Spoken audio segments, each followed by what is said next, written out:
Hey, tonight we're going to journey back to the green woods of medieval England, where outlaw legends were born and forest laws were broken. We'll discover what it was really like to be Robin Hood, far from the Hollywood tales you might know. If you're enjoying these stories, I'd really appreciate a like or subscribe. I'm curious where you're listening from, so drop a comment with your location and what time it is there. Now, find a cozy spot, take a slow, deep breath, and let your body sink into comfort as we journey back in time together. Congratulations, you've just woken up in 12th century England. The year is 1192, and King Richard the Lionheart is away fighting in the Crusades. His brother, Prince John, rules in his absence, and the forests of England are under the strictest laws imaginable. The morning air bites at your skin as you open your eyes. You're lying on a bed of dried leaves and pine needles that poke through your thin woolen tunic. The ground beneath you is hard and uneven, and there's a chill that seems to seep into your bones despite the approaching summer. This is your bed now, the forest floor of Sherwood. You flex your fingers, feeling the rough calluses that have formed over months of living wild. The skin on your palms is cracked from constant exposure to the elements. Good news, they've toughened up nicely. Bad news, they sting when you grip your longbow. And in this life, you need to grip that bow every single day. Nearby, Little John stirs on his own makeshift bed, his massive frame barely covered by the threadbare blanket he bartered from a travelling merchant 3 moons ago. His breath makes small clouds in the morning air. The others are still sleeping, Will Scarlet curled up tight against the cold, Much the miller's son, with his arm thrown over his face to block the emerging dawn light slanting through the ancient oaks.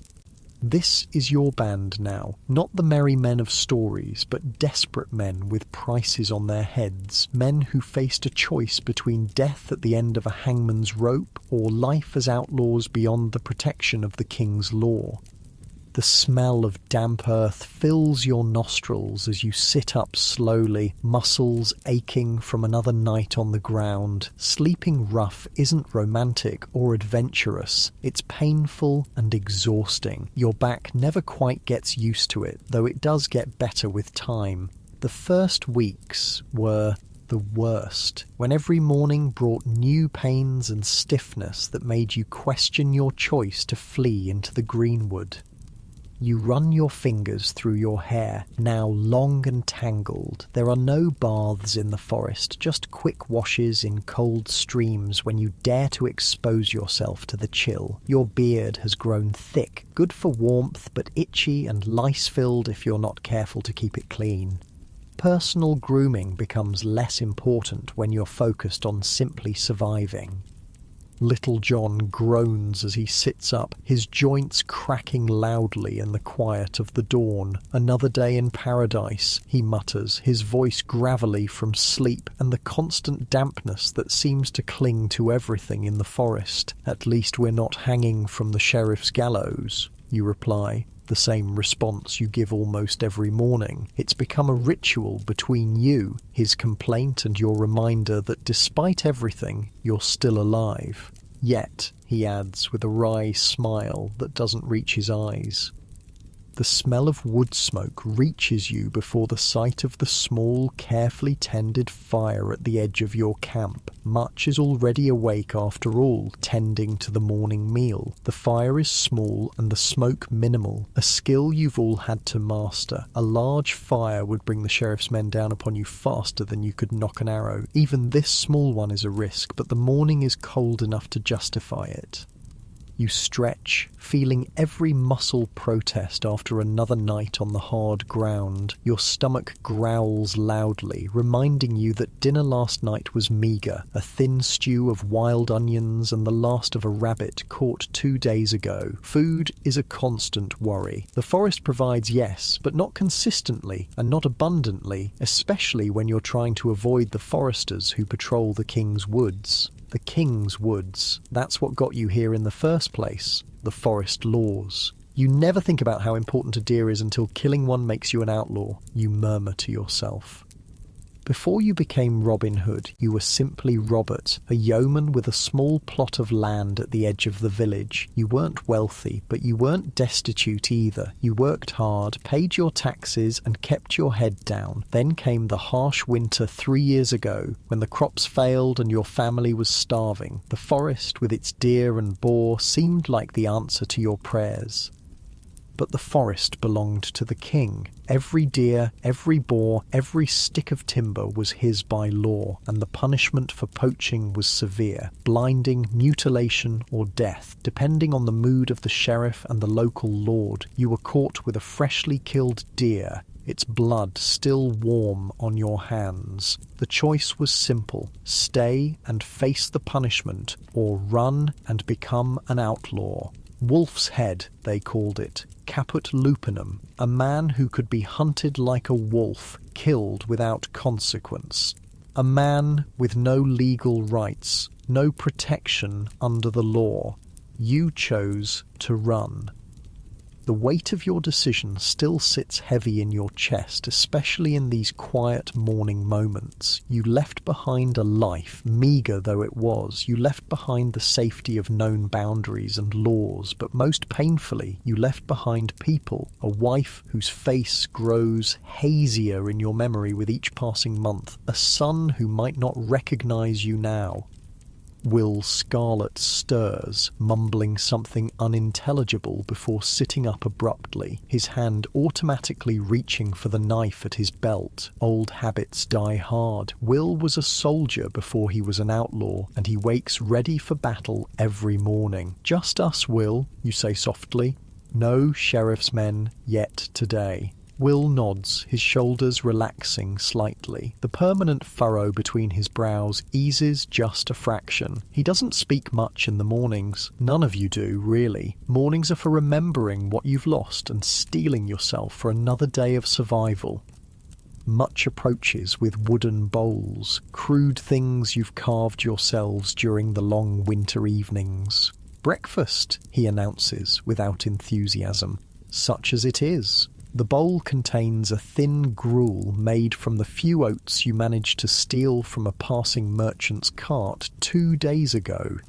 It's bland and barely warm, but it's something to fill the hollow in your stomach.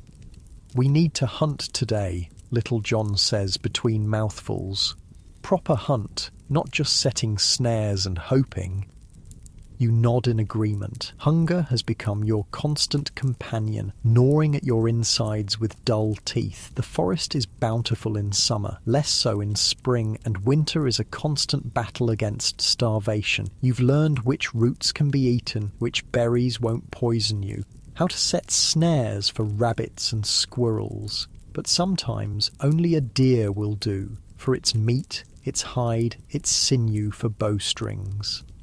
And every time you take a deer, you're reinforcing your status as an outlaw. It's a bitter irony. The very act that made you criminals is the act you must continue to perform to survive. North Ridge, you suggest. Saw tracks there yesterday. The others nod. There's no need for lengthy discussion. You've been living together in the forest long enough to communicate with minimal words. Survival breeds efficiency. After the meagre breakfast, you prepare for the day. Your longbow, the most precious possession you own, needs checking for any signs of warping from the damp. The string needs to be dry and taut. Your arrows, carefully stored in a leather quiver to protect them from moisture, need to be counted and inspected. This bow is your lifeline. With it, you feed yourself and your men. With it, you defend yourself against those who would capture you. With it, you occasionally rob the rich travellers who pass through the forest roads, though that's a rarer occurrence than the ballads would have you believe. Most travellers are as poor as you once were, with nothing worth taking. The longbow itself is a work of art and craftsmanship. You made it yourself, as all English yeomen learn to do. It's carved from a single piece of yew, the outer sapwood forming the back of the bow, the inner heartwood forming the belly. It stands as tall as you do, and drawing it requires strength built up over a lifetime of practice. Every English boy learns the longbow from the time he can stand. By law, actually, the king wants archers for his wars. The irony isn't lost on you that the very skill the king's law required you to master is now the skill that keeps you alive as you break the king's laws. As you check your bowstring, unwaxed hemp, carefully twisted and maintained, you can't help but remember the archery butts in your village where you practiced every Sunday after church. The camaraderie, the competition, the ale afterward. Another life. Ready? Little John asks, interrupting your memories. He carries a quarterstaff, a solid length of oak nearly 7 feet long. He's deadly with it, able to knock a man unconscious with a single swing. You've seen him do it. You nod, slinging your quiver over your shoulder and gripping your bow. The others are ready too, each with their preferred weapons. Will with his soldier's sword and knife, Much with his sling and pouch of carefully selected stones. Together, you move out from the camp, feet silent on the forest floor, another skill you've mastered by necessity. The damp earth cushions your steps, and you instinctively avoid twigs and dry leaves that might snap or crunch. You communicate with hand signals, pointing out tracks and signs.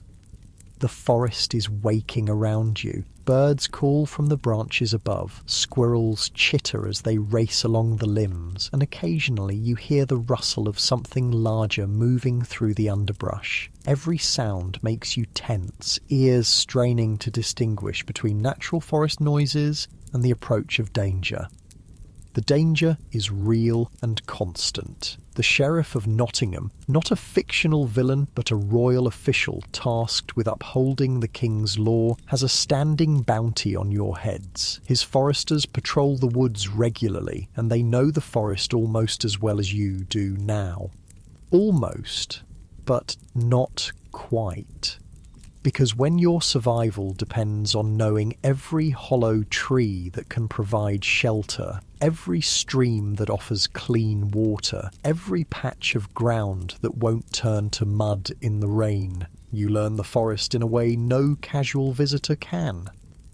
You follow deer tracks to a small clearing where the morning sun breaks through the canopy. There, grazing peacefully, is a young buck. Not the largest you've seen, but enough meat to feed you all for several days if properly preserved. Your movements become even more deliberate as you silently nock an arrow. The bow creaks slightly as you draw, a sound that seems thunderous in the quiet clearing, but doesn't alert the deer. Your muscles strain against the pull. A hunting bow requires at least 100 pounds of draw weight, and holding it steady takes considerable strength.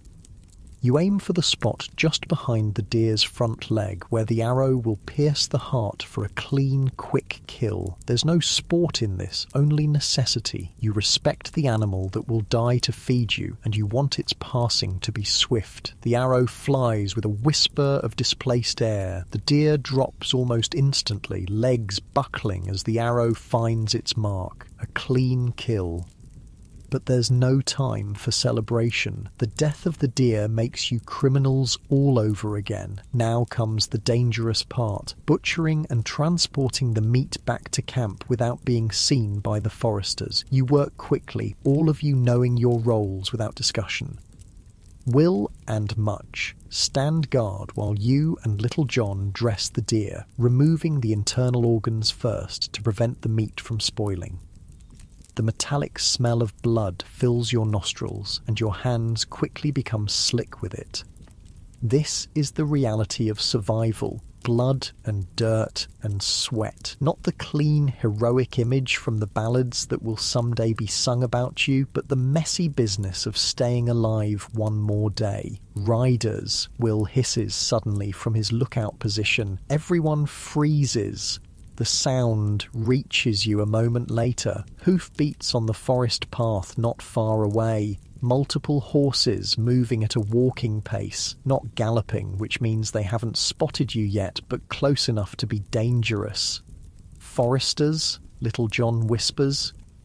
You shake your head. too noisy for foresters. That's both good and bad news. Good because foresters move quietly through the woods, knowing their quarry is alert and wary. Bad because whoever these riders are, they're not trying to hide their approach, which suggests numbers or confidence, or both. "Finish up," you murmur to Little John, wiping your bloody hands on the forest floor, mixing the deer's blood with dirt to make it less visible on your skin. "Will much scatter. Meet at the hollow oak if we're separated." They nod and move off in different directions, melting into the forest with practiced ease. Little John works swiftly, cutting the last tendons to free the deer's hide. You'll use every part of the animal: the meat for food, the hide for clothing or trade, the sinew for bowstrings, the antlers for tools. The hoofbeats grow louder. Too close now. You won't have time to move the deer. "Leave it," you decide reluctantly. Abandoning the kill means wasted meat and wasted risk, but being caught with it means certain death. Little John hesitates only a moment before nodding. Together you retreat from the clearing, moving from tree to tree, using the underbrush as cover. The heavy morning dew soaks through your leather boots as you crouch in a thicket of brambles, thorns catching on your clothes.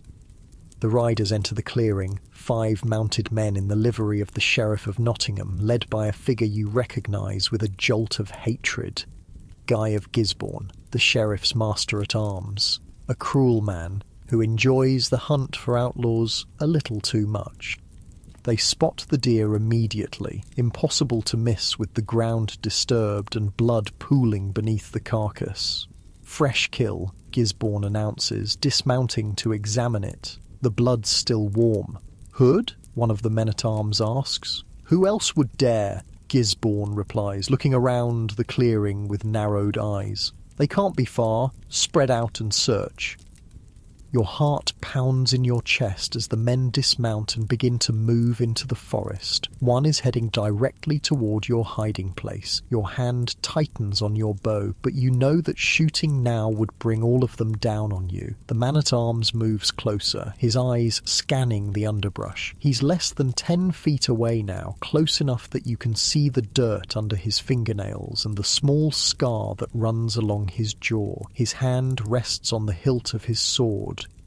He stops, looking directly at your hiding place. For a heart-stopping moment, you think he's seen you, your muscles tense, ready to spring if he raises the alarm. Then a call from Gisborne pulls his attention away. "Nothing here, sir," he shouts back, giving your thicket one last glance before returning to the clearing. You release the breath you didn't realize you were holding. Beside you, Little John does the same, the air escaping his lungs in a silent stream.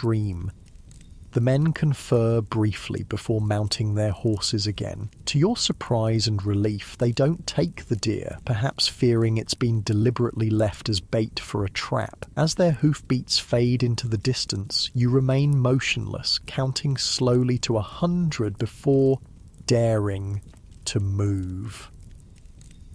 "That was too close," Little John mutters as you finally emerge from hiding. "Too close," you agree, returning to the deer. "But we still have our dinner." This time you work even more quickly, quartering the deer and wrapping the portions in the hide for transport. The weight is substantial. A good-sized deer can provide 50 pounds of meat or more, but divided between you, it's manageable. With your precious cargo, you take a circuitous route back to camp, doubling back several times to ensure you're not being followed. The extra weight makes the journey harder, sweat soaking through your tunic despite the cool morning air.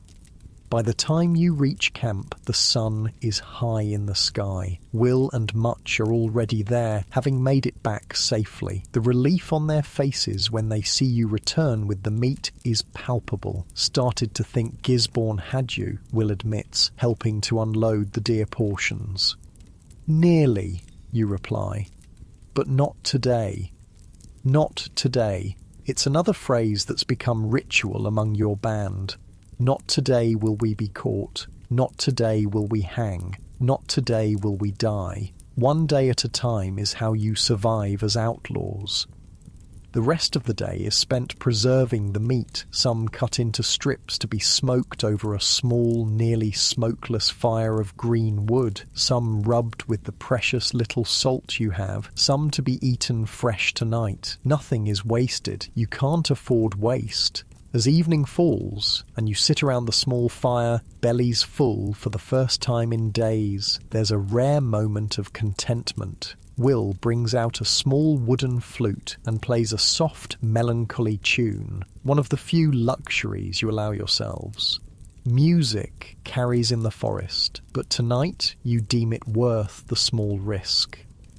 The flickering firelight catches on tired faces that, for once, aren't pinched with hunger. These men are your family now, bound not by blood but by circumstance and survival. They would die for you, as you would for them. It's a bond forged in constant danger and mutual dependence. "Tell us about life before," Much asks suddenly. He's the youngest of your band, barely 20 summers old. Before the forest.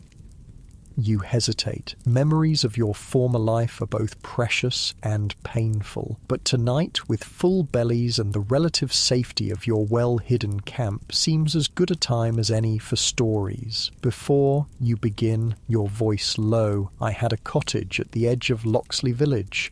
Nothing grand. 2 rooms with a thatched roof that leaked when the rain came from the west. But it was mine. Or at least, I thought it was mine. The others listen silently. They've heard parts of your story before, but never all at once. Each of them has their own tale of how they came to be outlaws, each with its own injustices and sorrows. I had a wife, Marion. The name still catches in your throat. She wove cloth finer than any in the village, and a son, barely walking when I had to flee. The fire crackles in the silence that follows. Somewhere in the distance, an owl calls, 3 haunting notes that echo through the darkening forest. Do you think you'll ever see them again? Much asks, his young face earnest in the firelight. You stare into the flames, watching them dance and flicker. I don't know, you answer honestly. Sometimes I send messages through the friars who pass through the forest. Sometimes I hear rumours from travellers. Marion still lives in Loxley, they say. My son grows strong. What you don't say is that your son likely doesn't remember you, that Marion may have given up hope of your return, that the life you once had slips further away with each passing day in the greenwood.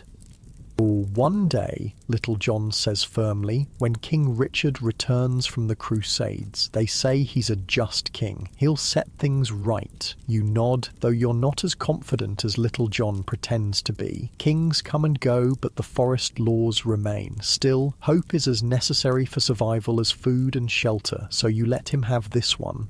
One day, you agree, watching the sparks from the fire rise into the darkening sky, disappearing among the emerging stars. But for now, we have this night, this meal, this company. And as your eyelids grow heavy with the satisfaction of a full stomach and the warmth of the fire, you think that perhaps, just perhaps, it's enough for now. Tomorrow will bring its own challenges, more hunting, more hiding, more fighting to survive. But that's tomorrow. Tonight, in this small clearing in Sherwood Forest, surrounded by men who have become brothers, you allow yourself the luxury of rest. Your muscles gradually relax as you lie back on your bed of leaves, the aches of the day easing slightly. The last thing you see before sleep claims you is the canopy of ancient oaks above, their branches spread wide like protective arms, sheltering you from the world that has cast you out. In the forest that has become both your prison and your sanctuary, you find a moment's peace. Not the peace of safety or certainty, but the fragile peace of having survived another day. Not today, you think as consciousness fades. Not today. The village of Loxley appears through the morning mist, smoke rising from cook fires in thin grey tendrils. You crouch at the forest's edge, watching. It's been 3 months since you've dared come this close to your former home. The risk is enormous. Every person in the village would recognise your face, but necessity drives you. Winter is coming, and your band needs supplies you can't find or make in the forest. Are you certain about this? Little John whispers beside you, his massive frame somehow managing to stay hidden behind a gnarled oak that seems too small to conceal him. You nod, though certainty is a luxury you haven't felt since becoming an outlaw. We need salt for the meat and cloth for the winter. We can't survive another year without proper supplies. What you don't say aloud is that you also need to know if Marion and your son still live here, if they're well, if they remember you. The morning air is sharp with the first real bite of autumn. Your breath forms small clouds that dissipate quickly in the cool breeze. The trees around you have begun their transformation, green giving way to gold and crimson. Beautiful, yes, but also a warning. Winter in Sherwood Forest is merciless to the unprepared. Market day, Will Scarlet murmurs from your other side, nodding toward the small collection of stalls being set up in the village centre. Good for us. More people, more confusion. Bad for us, you counter. The sheriff's men always patrol on market day. As if summoned by your words, 2 mounted men-at-arms in the sheriff's livery appear at the far end of the village, the rising sun glinting off their mail coifs. They ride slowly through the gathering crowd, eyes scanning faces, hands resting on sword hilts. Perfect, Will grins, his scar twisting his smile into something feral. Now we know where they are. You shake your head at his eagerness. Will has never lost his soldier's desire for confrontation, even when avoidance is the wiser path. We're not here to fight. We get what we need and leave without being seen. Your plan is simple enough. Much, being the least recognisable of your band, will enter the village openly to trade the small trinkets you've carved over the long summer evenings, wooden combs, spoons, bowls, for the supplies you need. The rest of you will wait at the forest's edge, ready to provide support if trouble arises. Much adjusts the rough sack containing your trade goods, his young face solemn with responsibility. What if someone recognises me? Keep your hood up and your head down, you tell him. Speak as little as possible. Remember, you're a traveller passing through, not a local. He nods, straightening his shoulders. And if I see Marion, the question catches you off guard, though it shouldn't. Much knows what this village means to you. Don't approach her, you say after a moment's hesitation. Don't risk drawing attention to her. Just tell me if she's well. Much nods again and steps out from the cover of the trees, transforming his posture into the slight stoop of an older man. Even from a distance you can see how he subtly changes his gait, hiding his youth and strength behind a facade of weariness. He's learned well in his time with you. You watch with held breath as he mingles with the arriving villagers, just another traveller come to trade on market day. The morning sun strengthens, burning away the mist and illuminating the scene more clearly. The village looks smaller than you remember, the cottages more weathered, the people thinner. 3 years of heavy taxation under Prince John's regency have taken their toll. Your gaze is drawn to your old cottage at the edge of the village. The thatch has been repaired since you last saw it, and smoke rises steadily from the chimney. Someone still lives there at least. Your heart pounds faster at the thought that Marion might step through that door at any moment.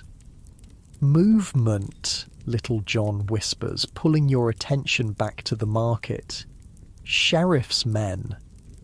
The two mounted guards have noticed much and are watching him with the bored interest of men who suspect nothing but are paid to be suspicious anyway. Much keeps his head down, haggling with a woman selling salt and dried herbs. His performance is convincing enough that the guards soon lose interest and continue their patrol. You release a breath you didn't realize you were holding. Each moment much remains in the village is dangerous, but you force yourself to be patient. Rushing would only draw attention. The minutes crawl by as Much moves from stall to stall, his sack gradually emptying of wooden crafts and filling with more valuable supplies. He's nearly finished when a commotion erupts at the far end of the market. A thin man in ragged clothing, a peasant by his dress, is being dragged toward the village centre by one of the sheriff's men. The other guard follows, leading a skinny cow on a rope. "Thief!" the guard shouts, throwing the peasant to the ground in front of the gathered villagers. "This man failed to pay his taxes and tried to hide his livestock from the sheriff's collectors."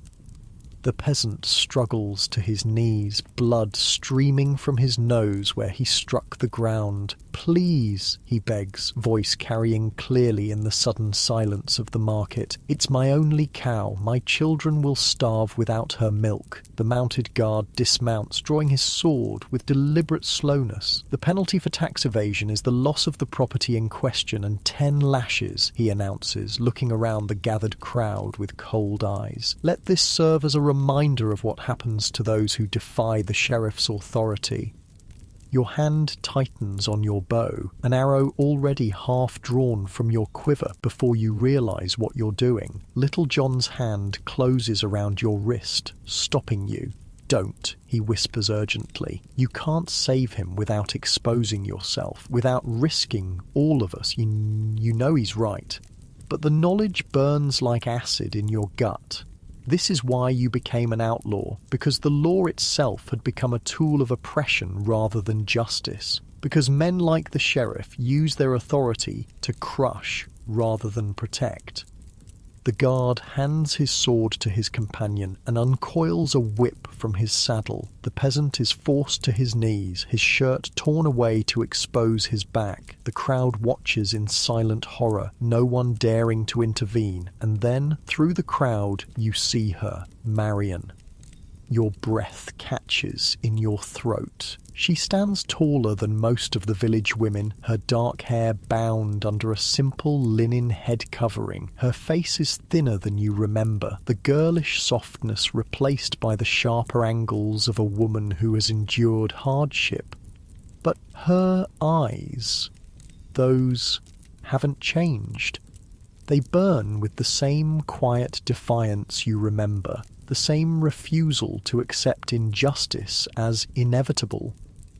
Beside her stands a boy of perhaps 5 summers, his hand clutched in hers. Your son. He has your colouring, but Marion's eyes, wide now with fear, as he watches the scene unfolding before him. The guard raises his whip and something in you breaks. You can't stand by and watch this happen. Not in front of your son, not when you have the power to stop it. Before little John can stop you again, you knock an arrow, draw, and release in one fluid motion. The arrow whistles through the air and strikes with perfect precision, pinning the guard's whip to the wooden post of a market stall. For a moment, everything freezes. The guard stares at his empty hand, then at the whip pinned a dozen yards away. The crowd gasps collectively, heads turning to find the source of the arrow. "Run," you command little John and Will, already moving deeper into the forest.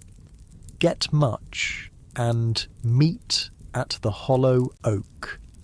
They hesitate only a moment before obeying, splitting off in different directions to create confusion for any pursuers.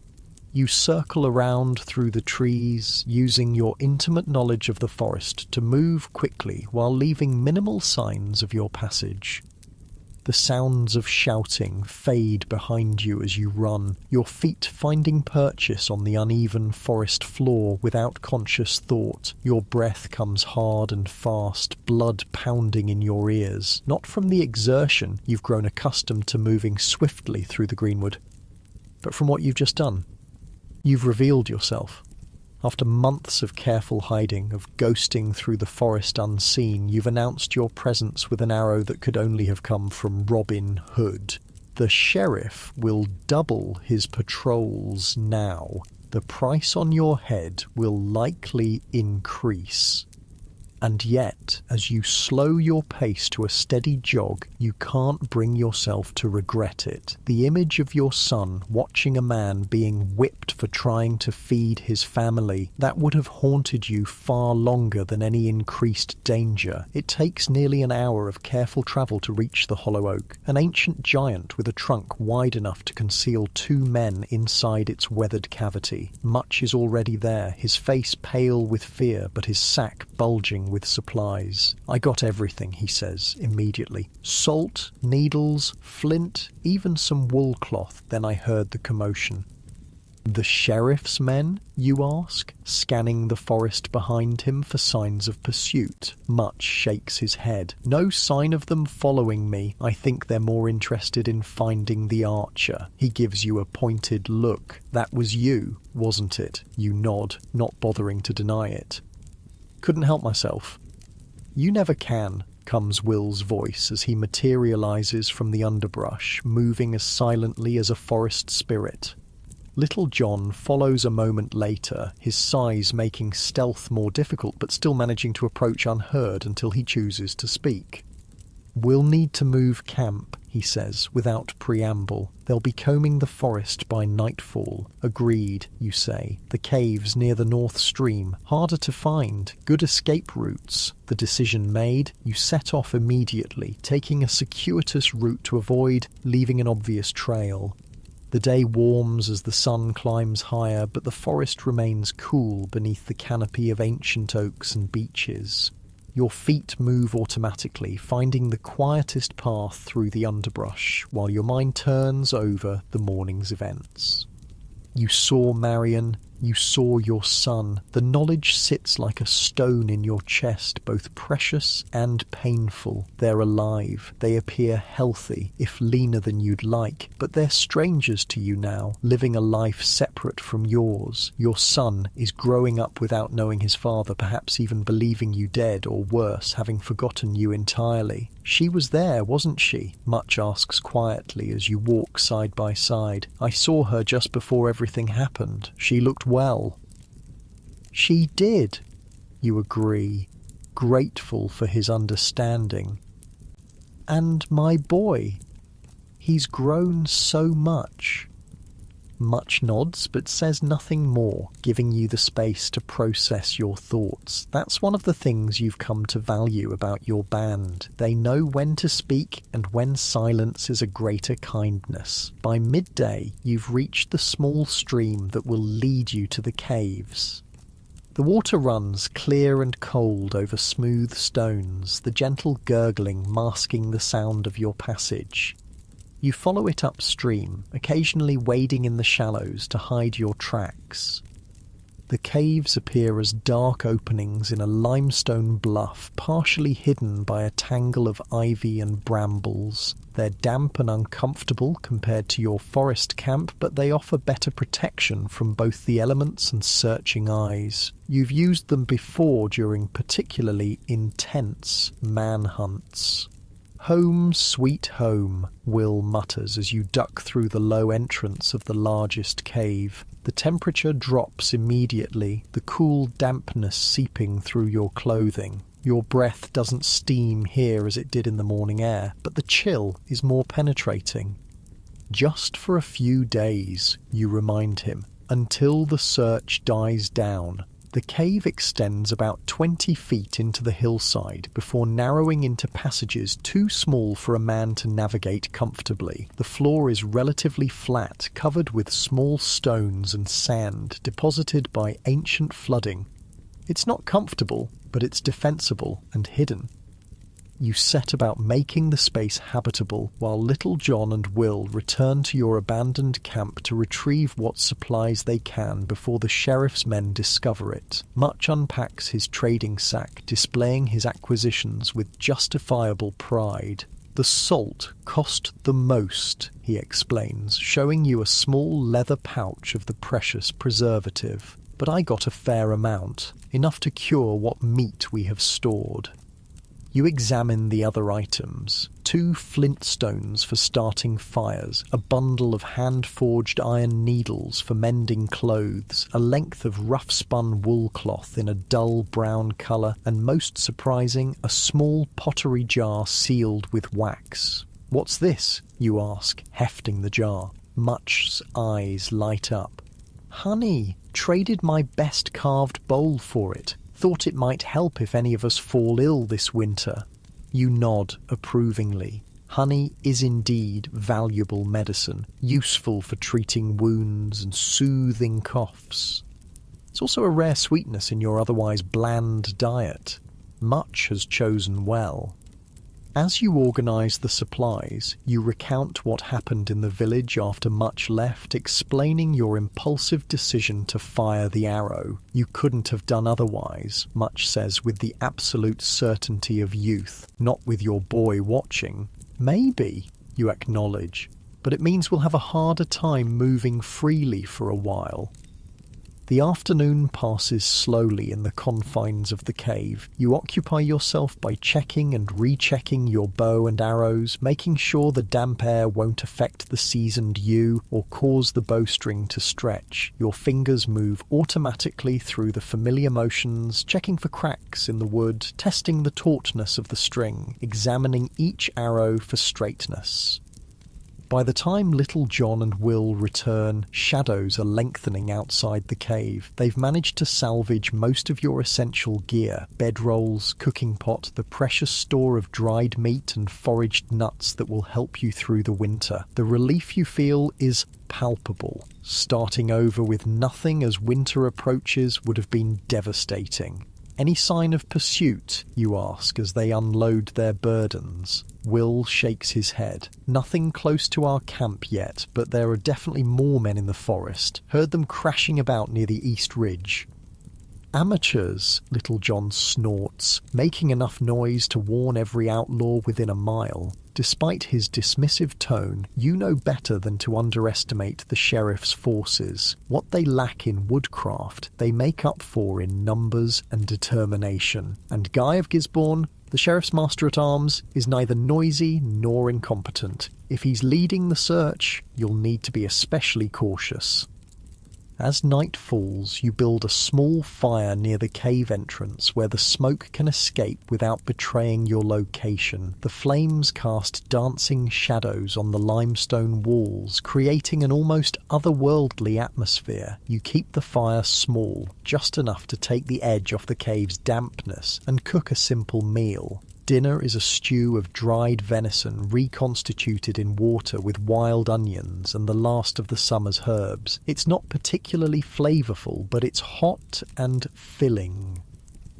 You eat in relative silence, each man lost in his own thoughts as the day's events settle in your minds. After the meal, as you sit watching the fire burn down to embers, Little John breaks the silence. "What was it like?" he asks. Seeing them again, you poke at the fire with a stick, buying time to organise your thoughts. The others watch you patiently, understanding the weight of the question. "Strange," you finally answer, "like looking at a life that belongs to someone else now. They've changed. I've changed." "Do you think she saw you?" Will asks. You shake your head. "I don't think so, but she'll know it was me. The arrow. Only a few men can make that shot."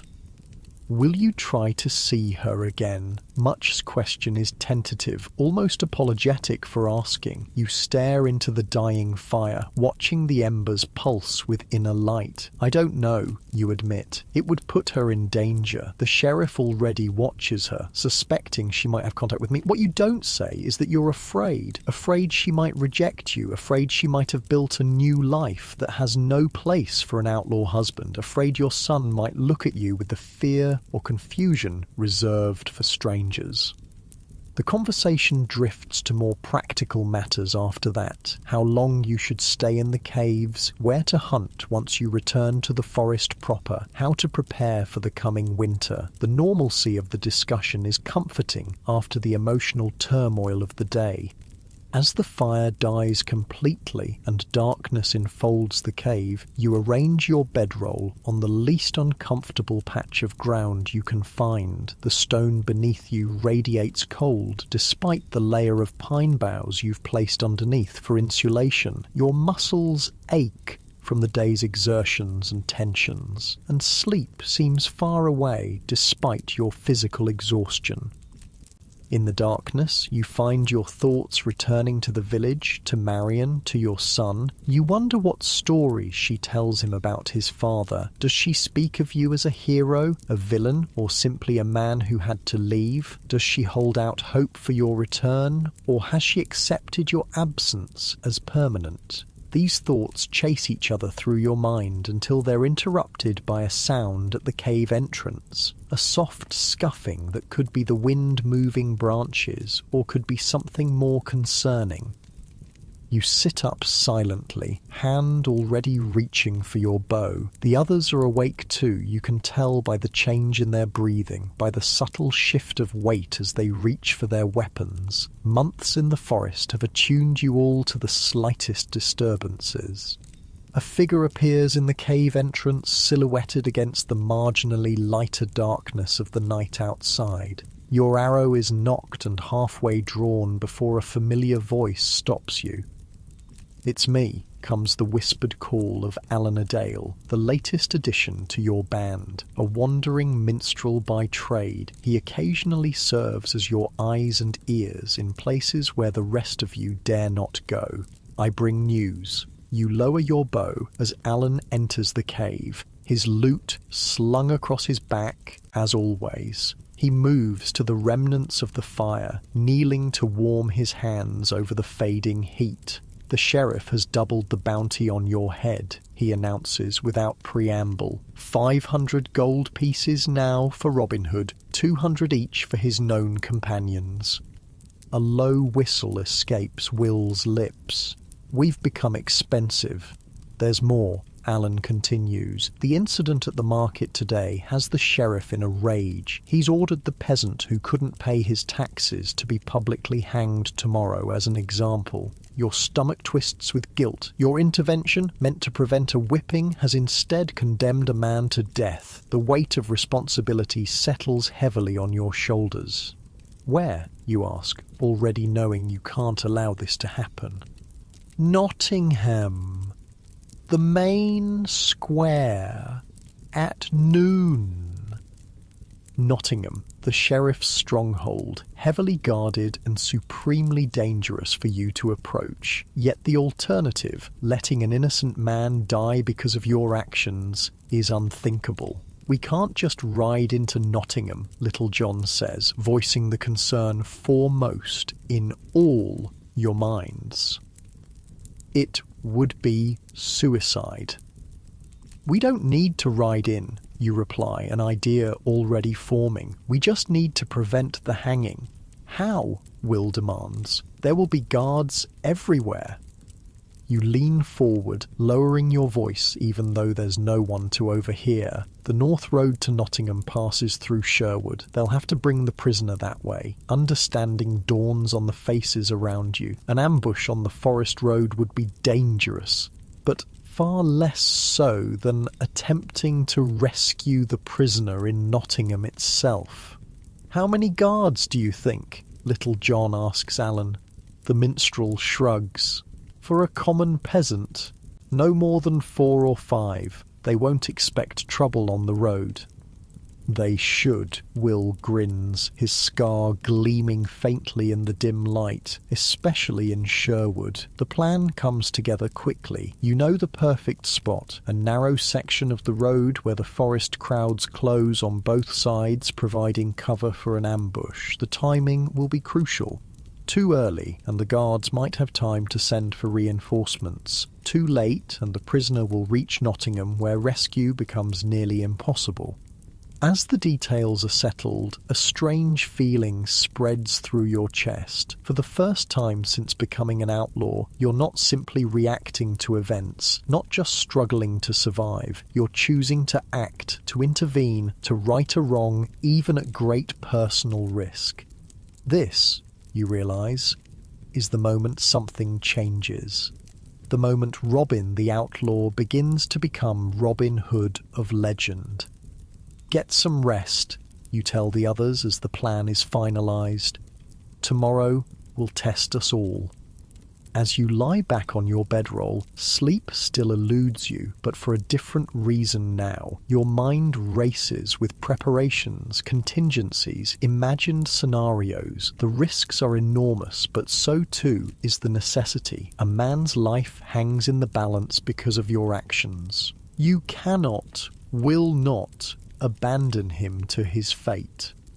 In the darkness of the cave, with the soft breathing of your companions surrounding you, you make a silent vow. If you survive tomorrow's rescue, you'll do more than simply exist in the forest, hiding from the sheriff's men and taking only what you need to survive. You'll become a true thorn in the sheriff's side. You'll use your skills, your knowledge of the forest, and the loyalty of your band to actively oppose the injustice that drives men to desperation. You'll become the outlaw that ordinary people can turn to when the law itself becomes their oppressor. With that resolution warming you more effectively than any fire, you finally drift into an uneasy sleep, your dreams filled with arrows flying true to their marks and the faces of those you left behind in Loxley village. Outside the cave, an owl calls into the night, 3 haunting notes that echo through the forest like a promise, or perhaps a warning. The ancient trees of Sherwood stand silent, witness to the birth of a legend they will shelter for years to come. Dawn breaks with reluctant fingers of pale light barely penetrating the forest canopy. You've been awake for hours, positioned high in an ancient oak that overlooks the North Road to Nottingham. The rough bark presses into your back as you balance on a thick branch. Bow at the ready. Your muscles ache from holding still for so long, but you dare not shift position. The slightest movement might catch the eye of the approaching guards. Below and around you, hidden in the undergrowth and behind massive tree trunks, your men wait. Little John with his quarterstaff, Will Scarlet with his soldier's sword, Much with his sling, and Alan with a bow nearly as fine as your own. Not a large force to oppose the sheriff's men, but what you lack in numbers, you make up for in determination and the advantage of surprise. The morning air is heavy with mist that clings to the forest floor, swirling around tree trunks like ghostly fingers. The moisture seeps into your clothes, making them feel clammy against your skin. Your breath forms small clouds that dissipate quickly in the cool air. Autumn is deepening its hold on Sherwood, the leaves now more gold and crimson than green, the forest floor carpeted with those that have already fallen. A jay calls sharply from a nearby tree, startling you despite your tense vigilance. Birds make poor sentinels. They alarm at any disturbance, from a prowling fox to a gentle breeze. Still, you find yourself counting the seconds after its cry, wondering if it signalled the approach of men. And then you hear it. The distant clop of hooves on the packed earth of the road, the jingle of bridles, the creak of leather. Your fingers tighten imperceptibly on your bow, testing the smooth yew one last time. They appear through the mist like apparitions, 4 mounted guards in the sheriff's livery, and between them a single figure on foot. The prisoner is bound with his hands before him, connected by a rope to the saddle of the lead guard. Even from your perch, you can see he stumbles with exhaustion, struggling to keep pace with the horses. The guards look bored rather than alert, confident in their authority and the unlikelihood of trouble on the King's Road. They talk among themselves, voices carrying clearly in the still morning air. "Waste of a day escorting this wretch to Nottingham," complains one, a burly man with a patchy beard. "He's just a peasant who couldn't pay his taxes." "Sheriff's orders," replies another with a shrug. "Make an example of him," he says. "Still, hanging seems excessive for hiding a cow," says a third, younger than the others, his face smooth beneath his helmet. The burly guard snorts. "Getting soft, Thomas? It's not about the cow. It's about defying the sheriff. Can't have the peasants thinking they can hide their livestock when the tax collectors come." Your jaw tightens at the casual cruelty of their conversation. This is what the law has become. Not protection for the people, but a weapon to keep them compliant, to squeeze from them what little they have. The party approaches the narrowest point of the road, where the ancient oaks press closest to the path, their massive roots occasionally breaking through the surface of the packed earth. This is where you've chosen to strike. The spot offers the most cover for your men and the least room for the guards to maneuver their horses. You wait until the lead rider passes directly beneath your position. Then, with a deep breath to steady your aim, you loose your first arrow. It flies true, striking the ground directly in front of the lead horse. The animal rears in fright, nearly unseating its rider. Before the guards can recover from the surprise, you stand on your branch, fully visible now. "Hold!" you call out, voice ringing with authority that you've cultivated over months of leading your small band. "Release your prisoner, and you may continue unharmed." The guards reach for their swords, eyes scanning the trees. The burly one, clearly the leader, spots you and points. "Archer in the tree, get him!" Before he can finish the command, your men emerge from their hiding places, surrounding the small party. Little John steps onto the road, his quarterstaff held ready, blocking the path ahead. Will and Much appear on the opposite side, weapons drawn. Alan remains hidden, his bow trained on the guards from cover. "You're outnumbered," you inform them, knocking another arrow, "and outmatched. I won't ask again. Release the prisoner." The lead guard assesses the situation, eyes narrowing as he counts your visible men. His hand remains on his sword hilt, but he doesn't draw. "You're the one they call Hood," he says, more statement than question. "I am," you confirm, allowing a slight edge to enter your voice. "And I don't take kindly to men being hanged for trying to feed their families." The younger guard, Thomas, looks nervous now, his eyes darting between you and his companions. The prisoner stands frozen, hope and fear warring on his exhausted face. The lead guard spits on the ground. 4 outlaws against 4 of the sheriff's men. I like those odds. He begins to draw his sword. Your second arrow strikes before the blade clears its scabbard, pinning the guard's sleeve to his saddle. He yells in surprise and rage, trying to free himself as his horse dances nervously beneath him. "Would you like to reconsider?" you ask calmly, a third arrow already nocked and ready. What happens next unfolds in heartbeats. The remaining guards draw their swords, spurring their horses toward your men on the ground. Little John meets the charge with his quarterstaff, knocking one guard clean off his mount with a mighty swing. Will engages another, his soldier's training evident in the precision of his movements. Much uses his sling to send a stone whizzing past the third guard's ear, causing him to duck and lose control of his horse momentarily. You fire again, this time aiming for the rope binding the prisoner to the lead guard's saddle. The arrow severs it cleanly, freeing the peasant, who stumbles back in confusion. "Run to me," you shout to him, gesturing toward your tree. The man hesitates only a moment before dashing toward you, ducking beneath the flailing hooves of the guard's horses. The lead guard, having finally freed his sleeve from your arrow, makes a grab for him but misses. The skirmish is brief but fierce. Your men, though outnumbered, have the advantage of surprise and righteous anger. Within minutes, all 4 guards are disarmed, though not seriously injured. This is a deliberate choice. Killing the sheriff's men would only escalate the manhunt against you. You descend from your perch with practiced ease, bow slung across your back. The prisoner stares at you with wide eyes, hardly believing his sudden reversal of fortune. "Thank you," he breathes, his voice rough with emotion. "They were going to hang me for a cow." "No man should die for trying to feed his family," you reply, using your knife to cut his bonds. "What's your name?"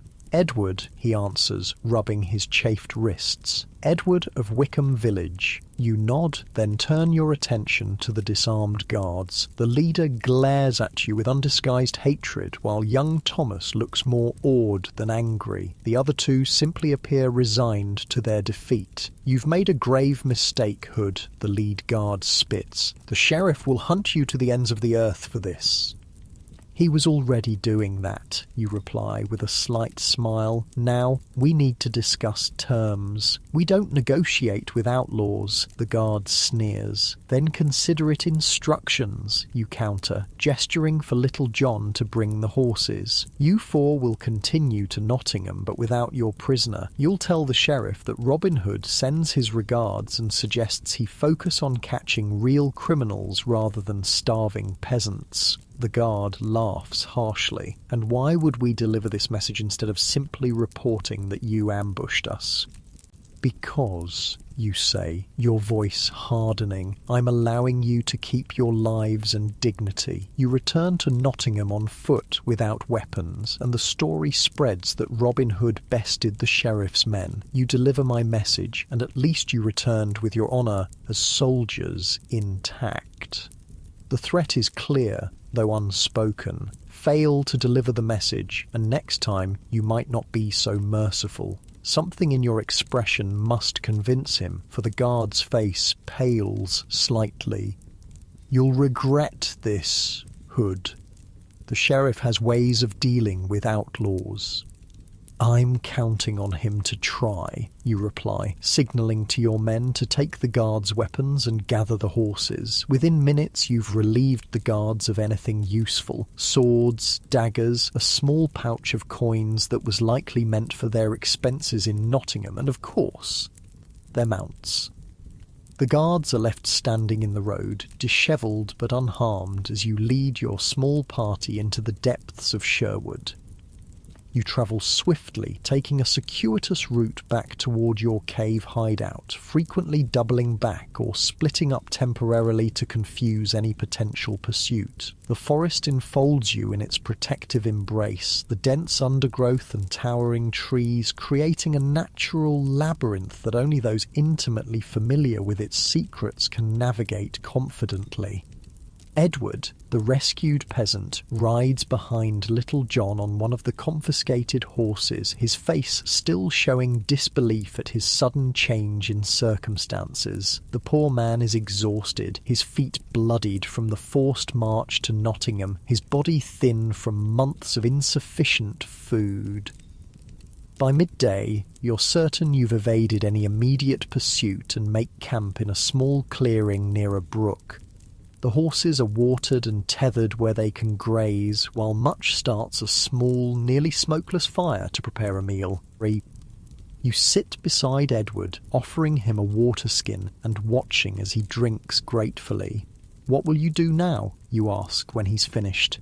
"You can't return to Wickham. The sheriff's men will be looking for you." Edward stares at his hands, the reality of his situation settling over him like a physical weight. "I don't know," he admits. "My wife, my children, they're still in the village. The pain in his voice is familiar, the same ache you feel when you think of Marion and your son in Locksley. The separation from those you love is perhaps the cruelest aspect of outlawry. We can get a message to them, you offer, perhaps arrange for them to join you somewhere safe. Where? Edward asks bitterly. Where is safe from the sheriff? From the king's law? It's a question without an easy answer. The forest has become your sanctuary, but it's a hard life, especially for women and children. The constant moving, the exposure to the elements, the uncertainty of food, these are heavy burdens even for strong men. For now, you're welcome among us, you tell him, making a decision you've made before and will make again many times in the years to come. We can use another pair of hands and you'll be safe in Sherwood. Edward looks around at your small band, now setting up the camp with practiced efficiency. You'd taken a stranger, just like that? We were all strangers once, you reply. Every man here has a story not so different from yours. The law failed them, so they chose to live beyond it. As if to emphasize your point, Will approaches, offering Edward a bowl of stew, the same rabbit and wild onion mixture you've been living on for days. Eat, he encourages. You'll need your strength. Edward accepts the bowl with murmured thanks, and the smell of the simple food seems to awaken his hunger fully. He eats ravenously, like a man who hasn't seen a proper meal in weeks. Perhaps he hasn't. While Edward eats, you convene a small council with your original band, moving just far enough away to speak privately. We can't keep taking in every man the sheriff condemns, Little John points out, though his expression shows he takes no pleasure in saying it. Our resources are stretched thin as it is, with winter coming. What would you have me do, you ask, genuinely seeking his counsel rather than challenging him. Leave him to hang, Little John sighs, running a hand through his beard. Of course not, but we need a better solution than adding another mouth to feed. We could use the horses, Will suggests. They're valuable. We could trade them in one of the northern villages for supplies. And risk being recognized, Alan counters. The sheriff's men will be watching for those horses. We need a more sustainable approach, you say, thoughts coalescing into something resembling a plan. Today we took from the sheriff's men to help one peasant, but there are others suffering under these unjust laws. What are you suggesting? Much asks, his young face eager. The sheriff grows wealthy on taxes taken from people who can barely feed themselves, you explain. His coffers fill while villagers starve. Perhaps it's time some of that wealth found its way back to those who need it most. A moment of silence follows as your companions absorb the implication of your words. You're talking about robbing the sheriff, Alan states finally. Not just freeing prisoners or hunting in the king's forest, but actively taking the sheriff's gold. I'm talking about returning to the people what was taken from them unjustly, you clarify, though the distinction may seem academic to some. The forest laws, the tax collections, they're crushing ordinary folk who've done nothing wrong except try to survive. Little John studies you thoughtfully. That's a different kind of outlawry altogether. It would make us the sheriff's prime targets. We already are, Will points out with a grim smile. Might as well earn the bounty on our heads. The discussion continues as you eat your own meal, weighing risks against necessity, moral imperative against practical concerns. By the time the simple stew is gone, a new purpose has taken shape among you, not just survival in the greenwood, but active resistance against the injustice that drove you there. The afternoon brings practical tasks. The confiscated weapons need to be cleaned and assessed. The horses require proper care if they're to be useful. Edward needs instruction in the basics of forest survival if he's to join your band. Each man takes up his role without need for direction, the months of living together having established a natural rhythm to your cooperation. You take the opportunity to inventory the small pouch of coins taken from the guards. It's not much, perhaps enough to buy a few days' food for a village family, but it represents something significant, the first fruits of your new resolve to take from those who have too much and give to those who have too little. As you count the coins, Edward approaches hesitantly. "I've been thinking about what you said," he begins, "about getting a message to my family." You look up, pocketing the coins. "We can arrange it. Alan often travels to villages in the guise of a minstrel. He can deliver word to your wife." "I want them to join me," Edward says, determination hardening his features. "In the forest, if that's the only option. I won't abandon them to the sheriff's mercy." You understand his resolve all too well. "It won't be easy," you warn. "Winter in Sherwood is harsh, even for those accustomed to it." "Harsher than watching your children slowly starve because the sheriff takes half of everything you grow," Edward counters. "Harsher than wondering each day if this is the day the tax collectors return and find the last pig you've hidden to feed your family." His words strike a chord, reminding you why you chose this path in the first place. The law, meant to protect, had become a weapon against the very people it should serve. The King's Forest, once a common resource where villagers could gather firewood and hunt small game for the pot, had become forbidden territory where a man could lose his hand for taking a rabbit. "We'll get them out," you promise, "but we need to be careful. The sheriff will be watching the villages closely after today's events." Edward nods, relief softening the lines of worry on his face. "Thank you for everything." As he walks away, Little John joins you, watching Edward's retreating figure. "Another family in the greenwood," he muses. "Soon we'll have our own village." "Would that be so bad?" you ask. "A place where people could live freely without fear of unjust laws or greedy officials?" Little John considers this, his massive frame silhouetted against the afternoon sun filtering through the leaves. "A noble dream," he finally says, "but a dream nonetheless. The sheriff has men, weapons, the king's authority. We have boughs and the cover of trees." For now, you agree, but every day brings new injustices, and with them, new allies. The people are tired of being squeezed until they bleed. Little John nods thoughtfully. "So we become their champions, the protectors of the common folk against the sheriff's oppression?" "Someone must," you reply simply.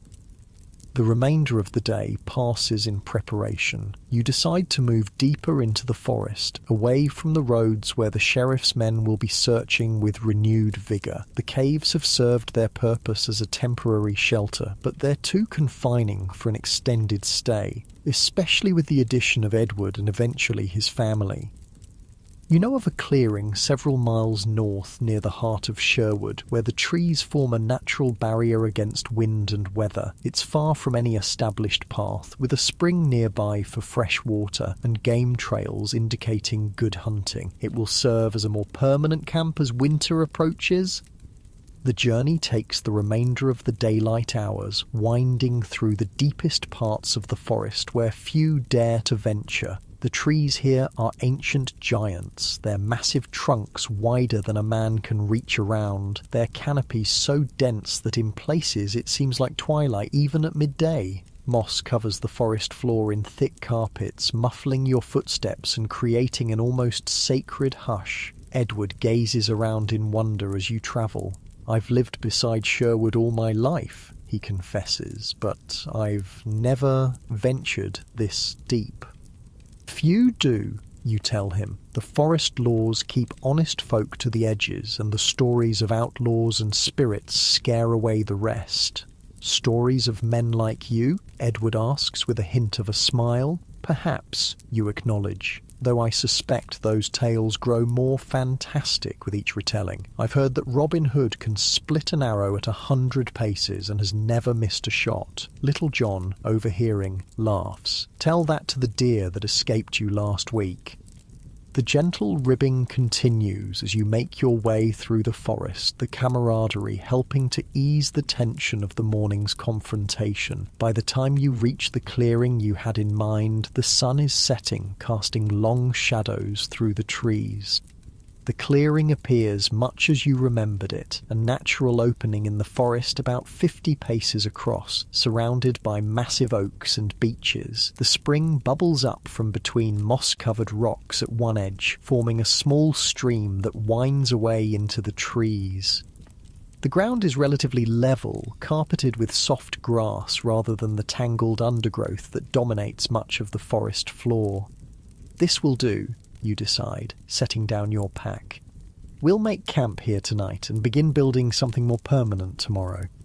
As the others begin the familiar routine of setting up camp, you take a moment to stand alone at the edge of the clearing, watching the last light fade from the sky. The day's events replay in your mind: the ambush, the confrontation with the sheriff's men, the decision to actively oppose rather than merely evade. You've crossed a threshold today, though perhaps the path was inevitable from the moment you chose outlawry over submission to an unjust punishment. Still, there's something significant in the deliberate choice to become not just an outlaw, but a champion for those oppressed by the very laws that should protect them. The sound of Alan tuning his lute draws your attention back to the camp. Despite the day's exertions and the seriousness of your discussions, there's a lighter mood among your band tonight. Perhaps it's the success of the rescue, or the newfound purpose that seems to have energized everyone. Whatever the cause, you welcome it. As darkness falls completely, Much gets a small fire going, carefully tended to produce minimal smoke. The flames cast dancing shadows on the faces gathered around, highlighting expressions that seem more hopeful than you've seen in some time. Alan begins to play, his fingers drawing a lilting melody from the lute strings. It's a folk tune you recognise, one sung in village taverns throughout the region, but the words he sings are new. In Sherwood Forest, green and deep, where shadows dance and secrets keep, there lives a band of righteous men who take from rich to give again. Their leader, bold with bow in hand, defends the poor throughout the land. Robin Hood, the people's friend, on whom the helpless may depend. The impromptu ballad continues, recounting the day's rescue in terms far more heroic than the reality. By the final verse, Edward is wiping away tears, and even the usually stoic Will is smiling. Is that how they'll remember us, do you think? Much asks when the song ends. As heroes? That depends on who's doing the remembering, you reply. To the sheriff, we'll always be criminals. To those we help, perhaps something else. The conversation turns to plans for the new camp, what structures you'll need before winter sets in, how to make them weather-tight yet concealable, where to position lookouts. The practical concerns of survival haven't vanished with your new purpose. If anything, they've become more complex with the addition of Edward and soon his family. As the fire burns low and the night deepens, your companions gradually retire to their bedrolls, exhausted from the day's events. You take the first watch, as you often do, settling with your back against a massive oak at the edge of the clearing.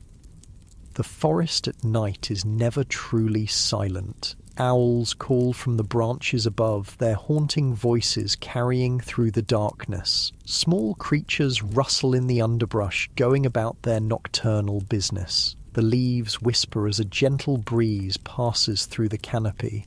A soothing, almost musical sound. These night sounds have become familiar, even comforting during your time in Sherwood.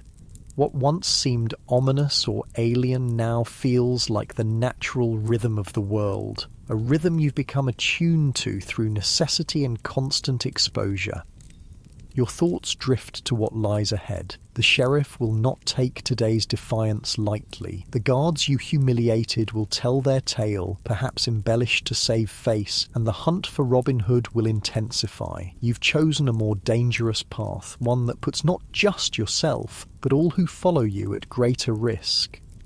And yet, as you watch the sleeping forms of your companions, illuminated faintly by the dying embers of the fire, you feel a certainty that the choice is right. These men, and soon women and children too, have placed their trust in you, not just to lead them in survival, but to stand for something greater.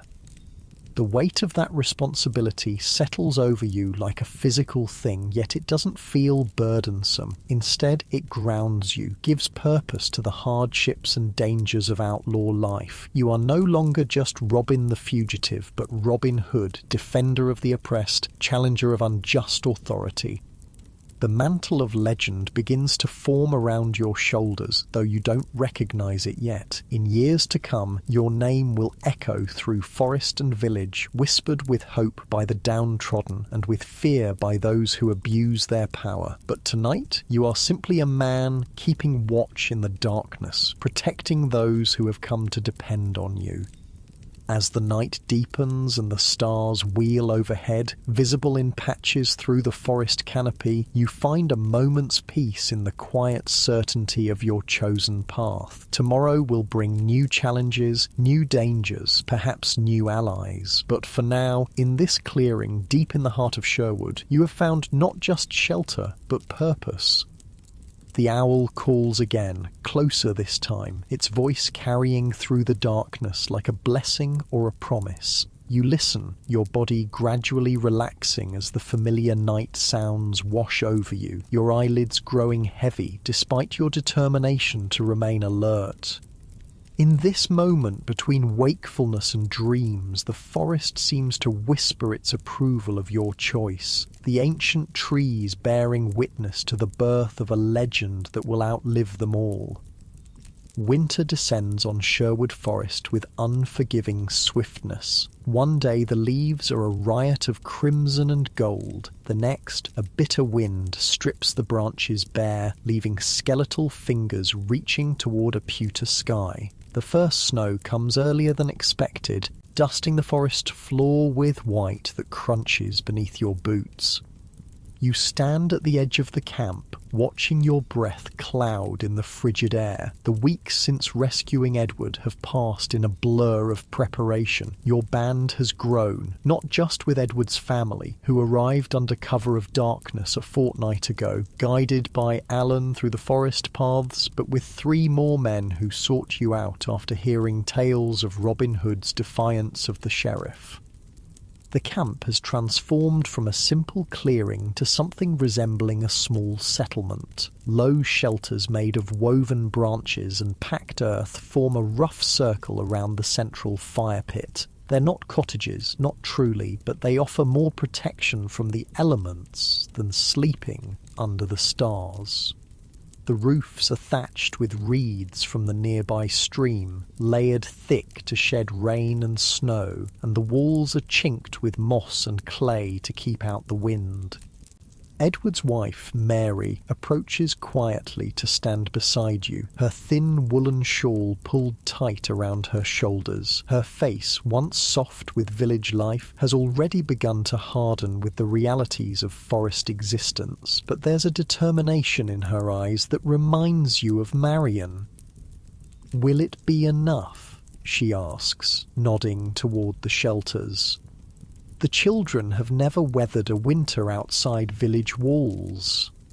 The question weighs heavily. Edward and Mary have 3 children, the youngest barely 5 summers old, the eldest a girl of 12, who watches everything with solemn eyes. They're thin, all of them, from months of insufficient food in the village, but they've begun to fill out since joining your camp. The forest has been generous in its final abundance before winter. Deer, rabbits, wild onions, and the last of the autumn berries.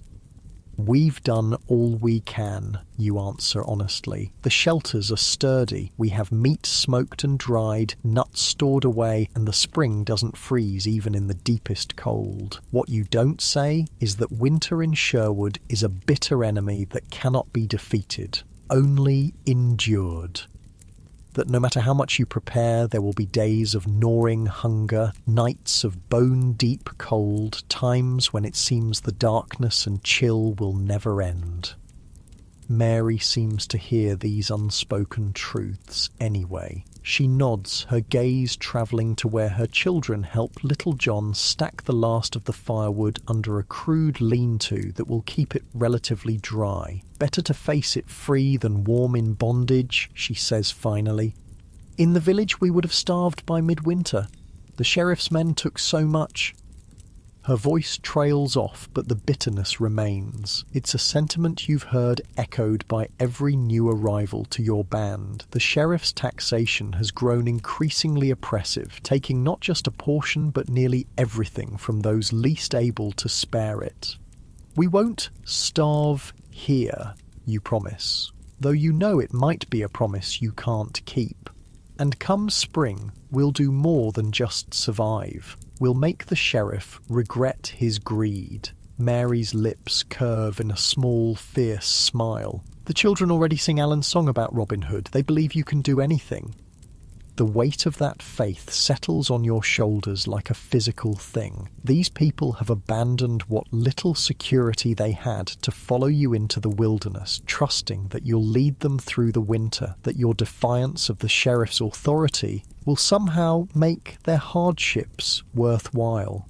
I'm just a man, you remind her, feeling the need to temper expectations. I can't promise miracles.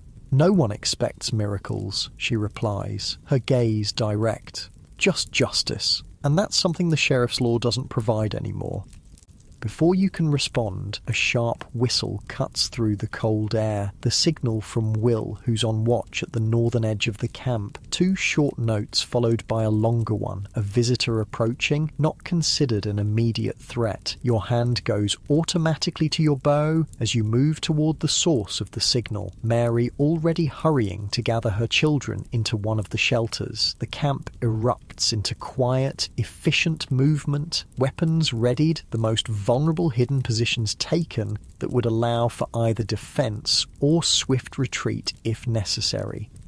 Will materializes from between the trees, his expression neutral but his posture tense. Friar, he reports simply, coming along the stream path, alone as far as I can tell. You nod, some of the tension easing from your shoulders. A lone friar is unlikely to pose a physical threat, though he could certainly report your location to the sheriff if allowed to leave freely. Still, the wandering holy men have generally been allies rather than enemies to your band, bringing news from the villages and occasionally small amounts of food or medicine.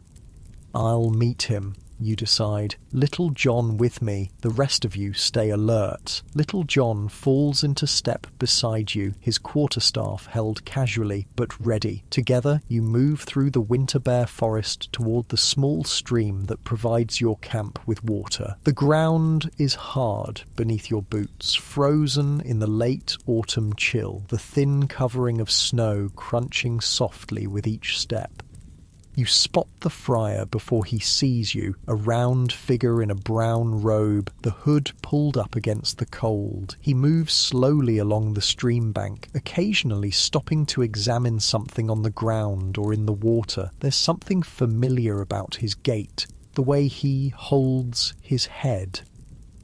Tuck, you call out, the name coming to you suddenly.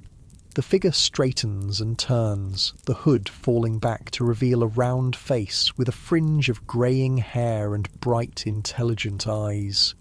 "Robin!" he exclaims, his voice carrying in the still air. "I thought I might find you hereabouts."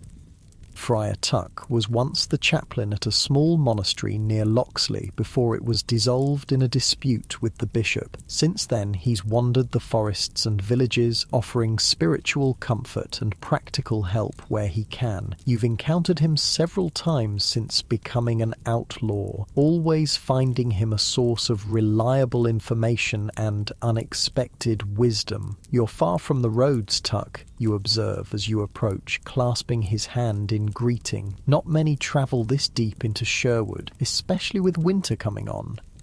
"Ah, but I was looking for you specifically," Tuck replies, reaching into his robe to produce a small package wrapped in oiled cloth. "And I bring gifts, or rather, I deliver them." Your heart quickens. "From whom?"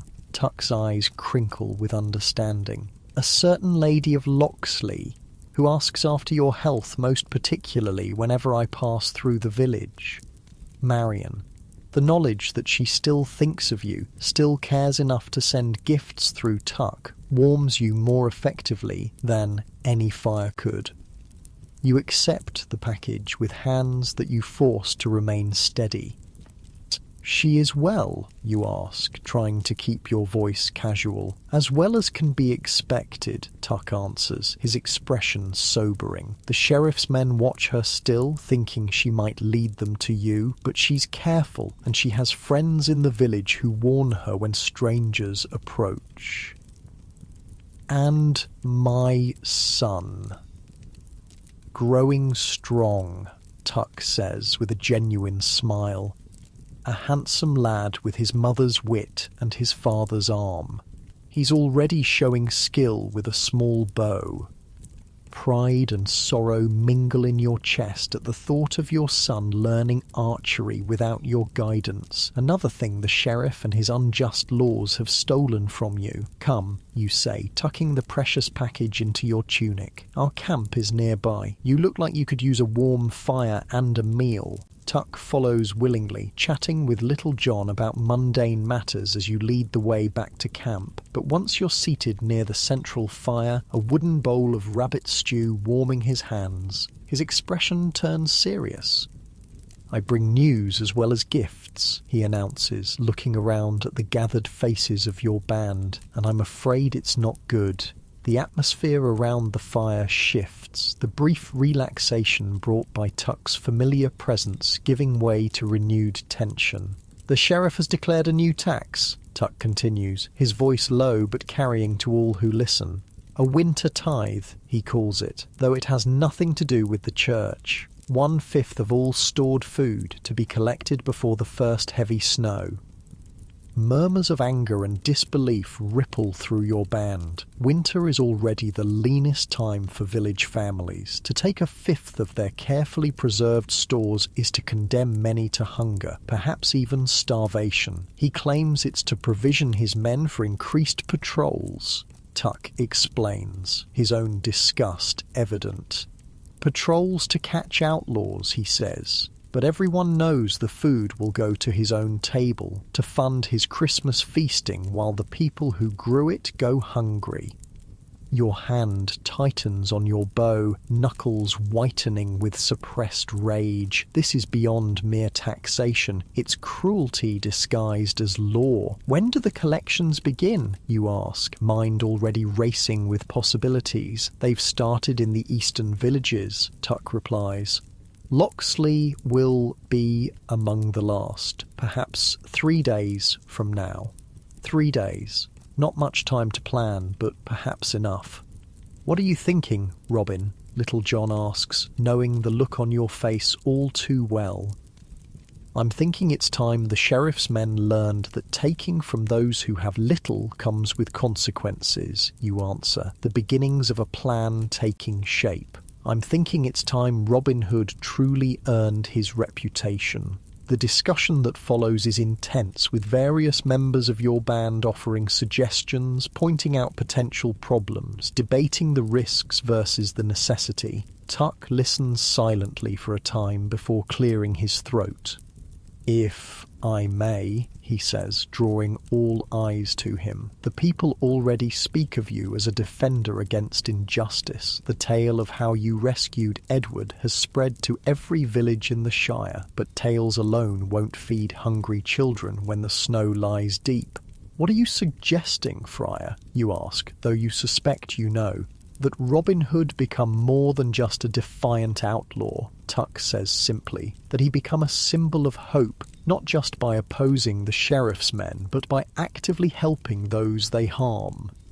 It's the same conclusion you've been moving toward since the day you rescued Edward. Not just survival in the Greenwood, not just occasional defiance of unjust authority, but a deliberate campaign to protect those who cannot protect themselves. The winter tax, you say slowly, if we could take it back from the sheriff's men and return it to the villages, it would be dangerous, Will warns, though his expression suggests he's not opposed to the idea. The collections will be heavily guarded. All the more reason to strike early, you counter, before they expect resistance, before they consolidate the collected food in Nottingham Castle, where we couldn't hope to reach it. The planning continues late into the night, growing more detailed as the enormity of what you're proposing becomes clear. This won't be a simple ambush like the one that freed Edward. This will be a direct challenge to the sheriff's authority, a public declaration that Robin Hood and his band are not just fugitives but active opponents of the regime. By the time the fire burns low, a plan has taken shape. You'll intercept the tax collectors after they leave Locksley, but before they reach the next village. The location is perfect, a narrow section of road bordered by dense forest on both sides, offering cover for your archers and limiting the manoeuvrability of the sheriff's mounted men.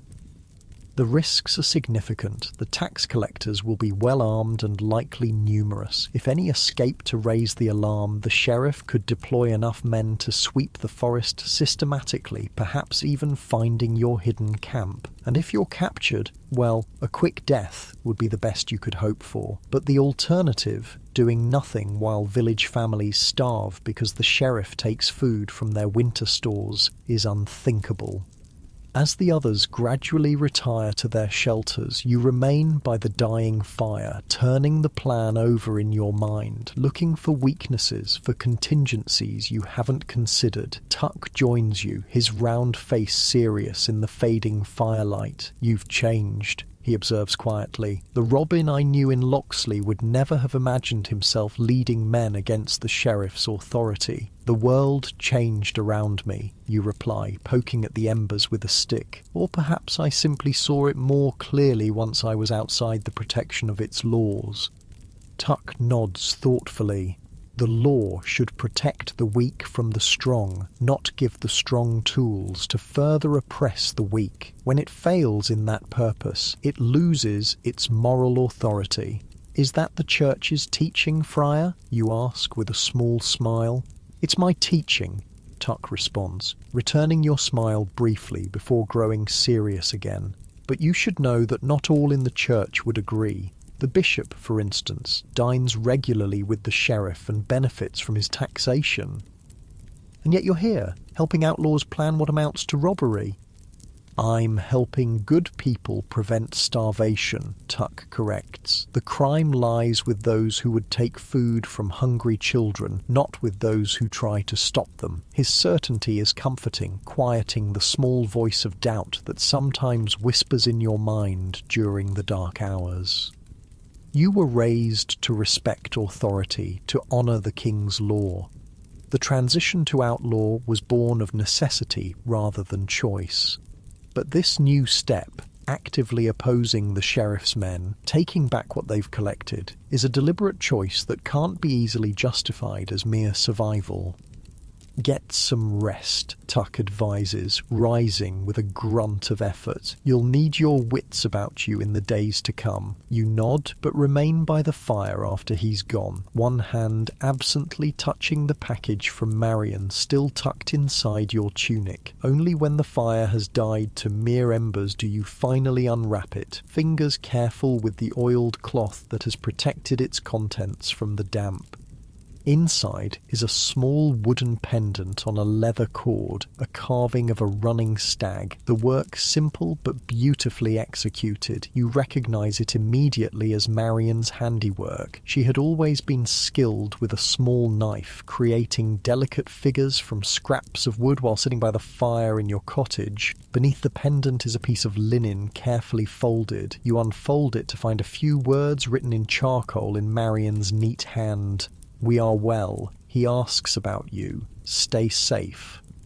Just 9 words, but they pierce your heart more effectively than any arrow. You trace the letters with a calloused fingertip, feeling both closer to and further from your family than ever. They are well. Your son asks about you. Marion still cares enough to risk sending messages. It's both comfort and torment, this tenuous connection to the life you left behind. You slip the pendant over your head, tucking it beneath your tunic where it rests against your heart. The message you fold carefully and place in the small leather pouch at your belt. alongside the few other treasures you've managed to keep during your time in the Greenwood. Sleep, when it finally comes, is fitful and filled with dreams of home, of Marian's face, of a small boy with your features asking questions you can't answer. Morning brings a fresh dusting of snow and renewed purpose. The camp stirs early, everyone aware of the urgency of your mission. Preparations are made with quiet efficiency, arrows checked and counted, bowstrings waxed to protect them from the damp, plans reviewed and roles assigned. You'll take only your original band plus 2 of the newcomers who've proven themselves with bow and blade. The rest, including Edward and his family, will remain at camp, ready to flee deeper into the forest if you don't return by nightfall. Mary catches your arm as you're about to leave, her expression fierce. "Bring them back," she says simply. "All of you." You nod, making no promises you might not be able to keep. She understands, releasing you with a tight smile before turning back to her children. The journey to the road near Loxley takes most of the day, though it's not far as the crow flies. You move cautiously, avoiding the more travelled paths where you might encounter foresters or other agents of the sheriff. The forest is different in winter, more open with the leaves gone, making concealment harder but visibility better. You use both to your advantage, keeping to the densest parts of the underbrush when possible, but using the improved sight lines to spot potential danger from a distance. By late afternoon, you're in position along the road, concealed among the trees that crowd close to the packed earth path. The weather has turned colder, the earlier snow now frozen into a crust that crunches underfoot if you're not careful. Your breath forms small clouds in the air, and you pull your cloak tighter against the chill.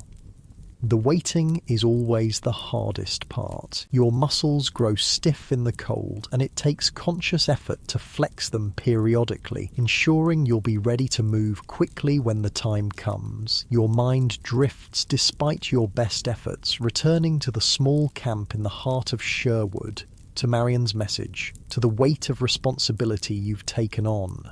The sound of approaching horses snaps you back to full alertness. You signal silently to your hidden companions, then peer carefully through the screen of bare branches that conceals your position.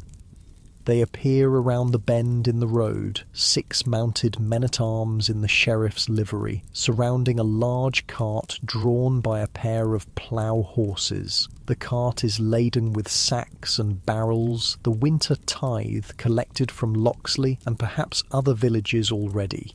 6 guards. More than you expected, but not enough to make you reconsider. Your band is evenly matched in numbers, and you have the advantage of surprise and position. You wait until the cart is directly opposite your hiding place before standing and stepping onto the road, bow in hand but arrow not yet nocked. The guards react immediately, hands going to sword hilts, eyes widening in recognition as they take in your distinctive Lincoln green tunic and the longbow that has become synonymous with Robin Hood. "Hold," you call out, your voice carrying clearly in the still winter air.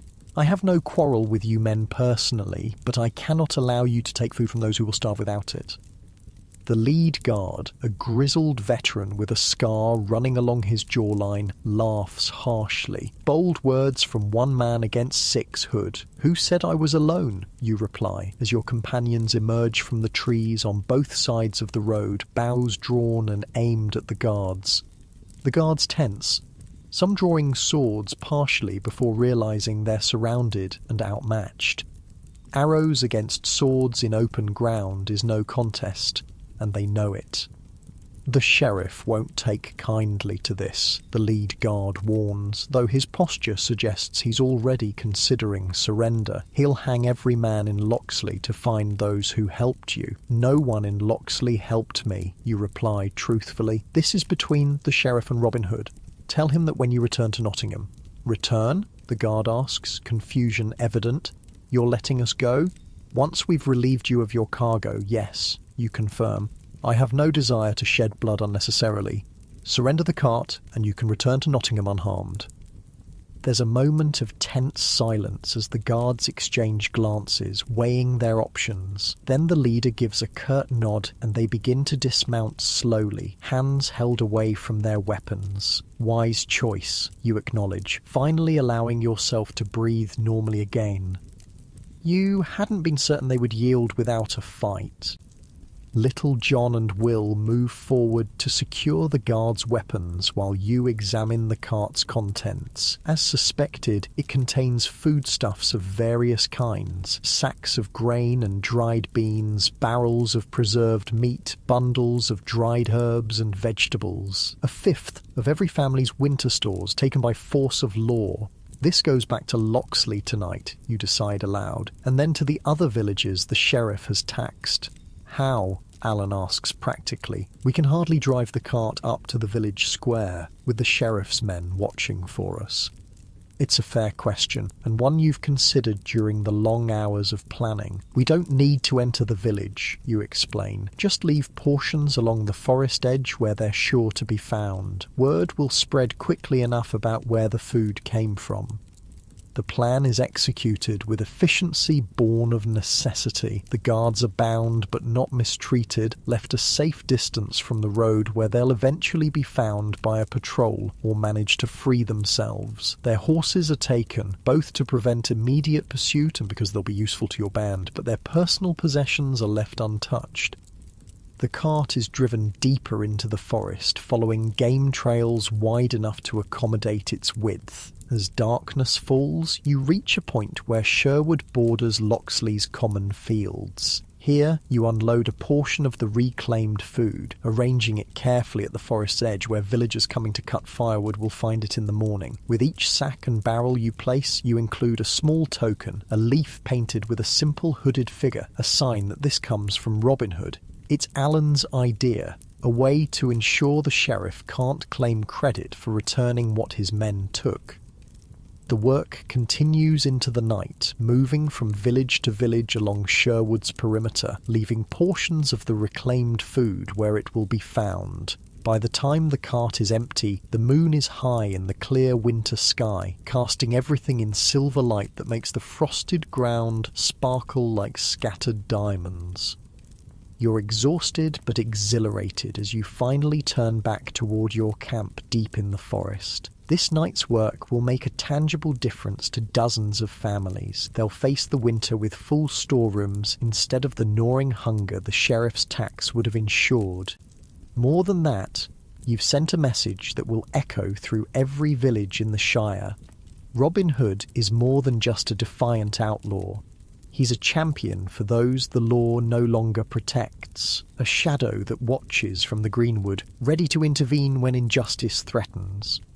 As you ride through the midnight forest, the stolen horses moving quietly along game trails they seem to sense rather than see. You feel something shift within you. The burden of responsibility you've carried since first fleeing into Sherwood hasn't lightened. If anything, it's grown heavier with each person who has joined your band, with each action that opposes the sheriff's authority.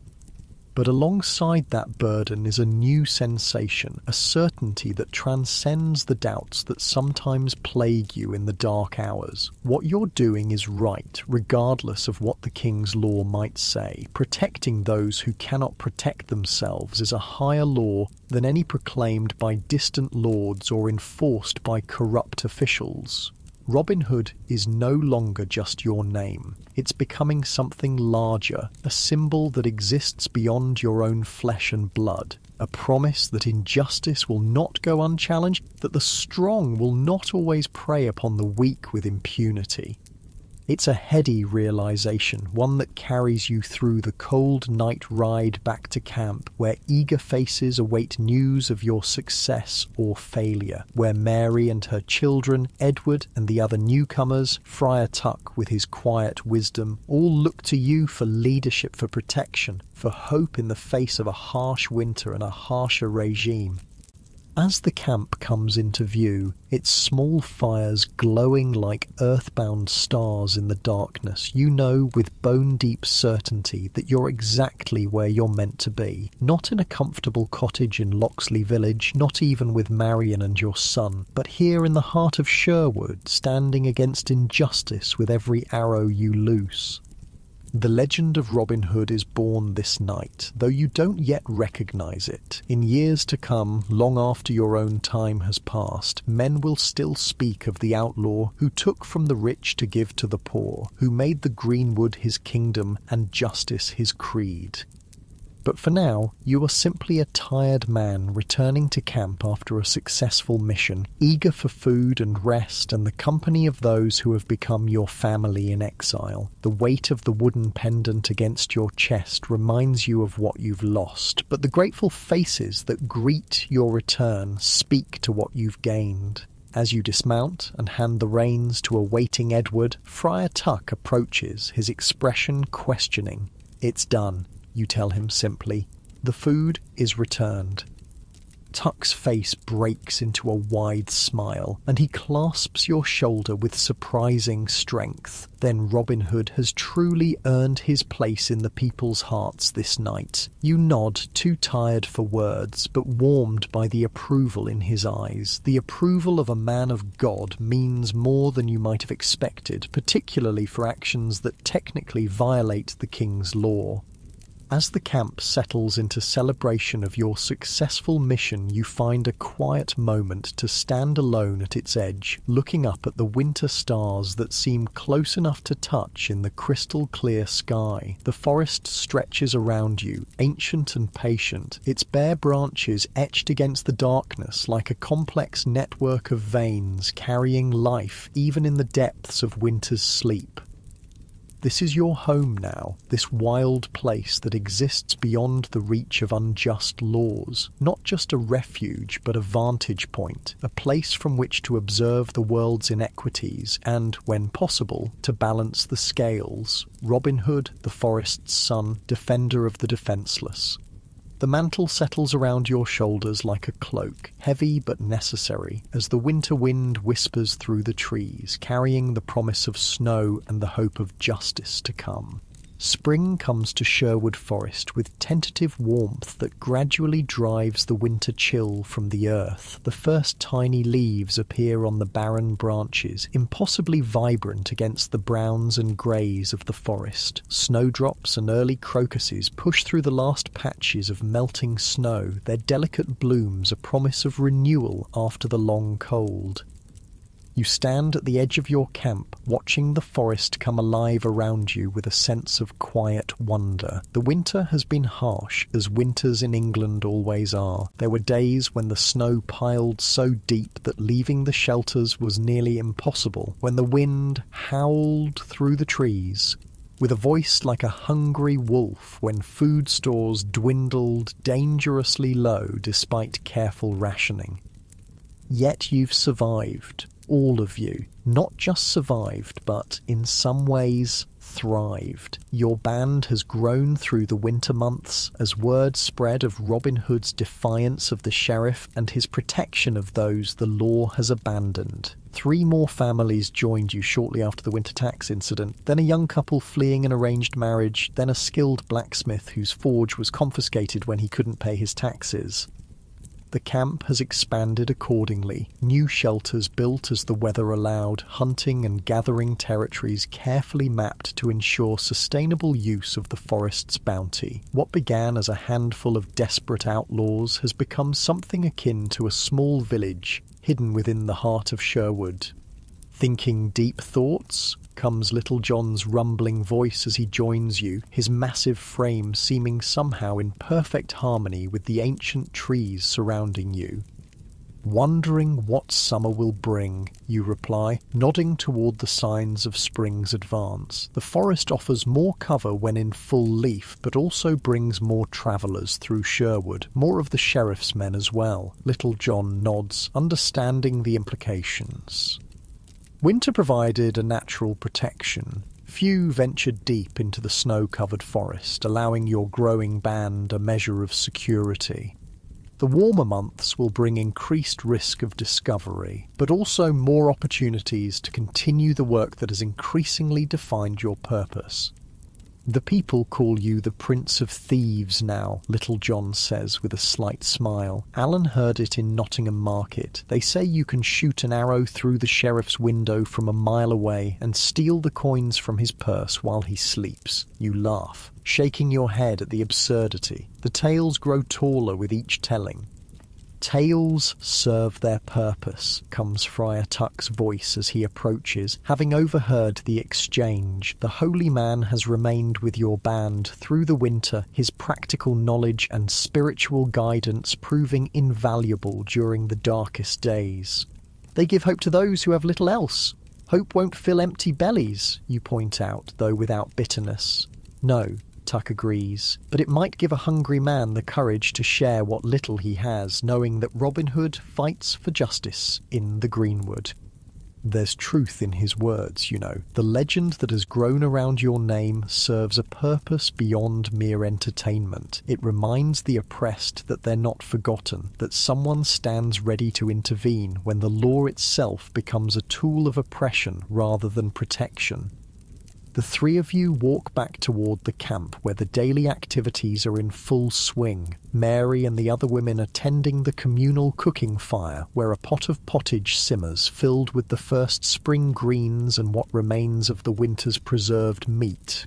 Children run between the shelters, their games involving elaborate scenarios where Robin Hood's band defeats the sheriff's men in increasingly fantastic ways. Edward and the blacksmith, Simon, work at a small forge they've constructed well away from the main camp, the smoke from its fire carefully dispersed to avoid creating a visible plume that might attract unwanted attention. They're fashioning arrowheads from what metal you've been able to acquire. Some traded for with the surplus from successful hunts, some taken from the sheriff's men during confrontations. Will Scarlet approaches as you enter the clearing, his scarred face serious. "Scouts have returned," he reports without preamble. "A tax caravan on the North Road, heavily guarded." Your pulse quickens at the news. Since the winter tax incident, you've intercepted 3 more caravans carrying collected taxes or supplies for the sheriff's men. Each success has further cemented Robin Hood's reputation among the common folk, while increasing the sheriff's determination to capture you. How heavily guarded, you ask, the tactical considerations already forming in your mind. 10 mounted men-at-arms, Will answers. Chainmail, swords, 3 with crossbows, escorting 2 wagons covered with oiled cloth. Contents unknown, but the way they're guarded suggests value. 10 against your usual raiding party of 6 or 7. Poor odds, especially with crossbows involved. The mechanical weapons lack the range and accuracy of your longbows, but require far less training to use effectively, making them the preferred choice for the sheriff's less skilled men. When will they pass the Gallows Oak crossing, you ask, referring to a spot on the North Road that has proven advantageous for previous ambushes. By midday tomorrow, if they maintain their current pace, Will replies.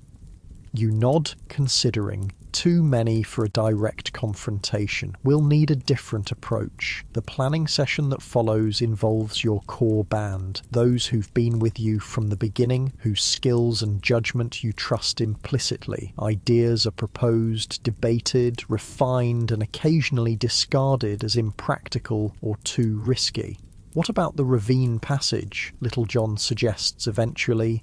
The road narrows there with steep slopes on either side. Even mounted men would struggle to manoeuvre effectively. The ravine has only one exit, Will counters, always the strategic thinker. If we're discovered before the wagons enter, we'd be trapped. Not if we create a diversion at the entrance first, you muse, an idea taking shape. Something to draw the guards' attention, make them focus on the wrong threat. The plan gradually coalesces. Alan, disguised as a simple traveller, will appear to be robbed by Will and Much at the entrance to the ravine, creating a disturbance that draws the guards' attention. Meanwhile, you, Little John, and two others will position yourselves along the ravine walls, ready to disable the wagons and overwhelm the remaining guards once they've entered the narrow passage. As the details are finalised, Friar Tuck watches with a thoughtful expression. "Have you considered," he asks during a lull in the discussion, "what these wagons might contain? If it's simply the sheriff's gold, that's one matter, but if it's supplies intended for the castle garrison..." The implication is clear. Taking gold from the sheriff to return to the overtaxed people is central to your mission, but interfering with supplies for the king's soldiers, men who serve the crown, rather than the sheriff personally, edges closer to treason than mere outlawry. "We'll assess the contents before deciding," you determine after a moment's consideration. "If it's tax money or the sheriff's personal goods, we take it. If it's military supplies or provisions for the general garrison, we let it pass." The others nod in agreement, understanding the distinction. Your quarrel is with the sheriff and his abuse of power, not with the crown itself. Despite your outlaw status, you still consider yourself a loyal subject of King Richard, awaiting his return from the Crusades to set right the injustices that have flourished under his brother's regency. As the meeting concludes and your companions disperse to prepare for tomorrow's mission, Tuck remains, his expression suggesting he has more to say. "What's troubling you, Friar?" you ask, recognising the familiar furrow between his brows. "Nothing you haven't already considered, I'm sure," he replies, falling into step beside you as you walk towards the quiet edge of the camp. "But I wonder about the path you're on, Robin. Each successful raid against the sheriff's men emboldens you, drives you to take greater risks." "Someone must stand against injustice," you remind him, echoing a sentiment you've expressed before. "Indeed," Tuck agrees, "but at what cost to yourself? To those who follow you?" The sheriff's determination to capture Robin Hood grows with each humiliation you inflict upon him. You stop walking, turning to face him directly. "Would you have me do nothing? Watch from the safety of the greenwood while families starve because the sheriff takes what little they have?" "Of course not," Tuck says, his voice gentle but firm. "I merely suggest that there may be other ways to help those in need, ways that don't involve direct confrontation with armed men. The network of support you've built among the villagers, the safe haven you provide here in the forest, these things matter too." His words give you pause. Tuck has a gift for cutting to the heart of matters, for seeing beyond the immediate satisfaction of action to the broader consequences. The reputation of Robin Hood now extends far beyond Sherwood, with tales of your exploits told in taverns and around hearthfires throughout the Shire and beyond. That reputation has power, perhaps more than you fully appreciated. "What would you suggest?" you ask, genuinely curious. Tuck strokes his chin thoughtfully. "The sheriff's power lies in fear as much as in armed men. Fear keeps the villagers from resisting his excessive taxation, from speaking out against injustices, but fear can be overcome by hope, by the knowledge that they are not alone.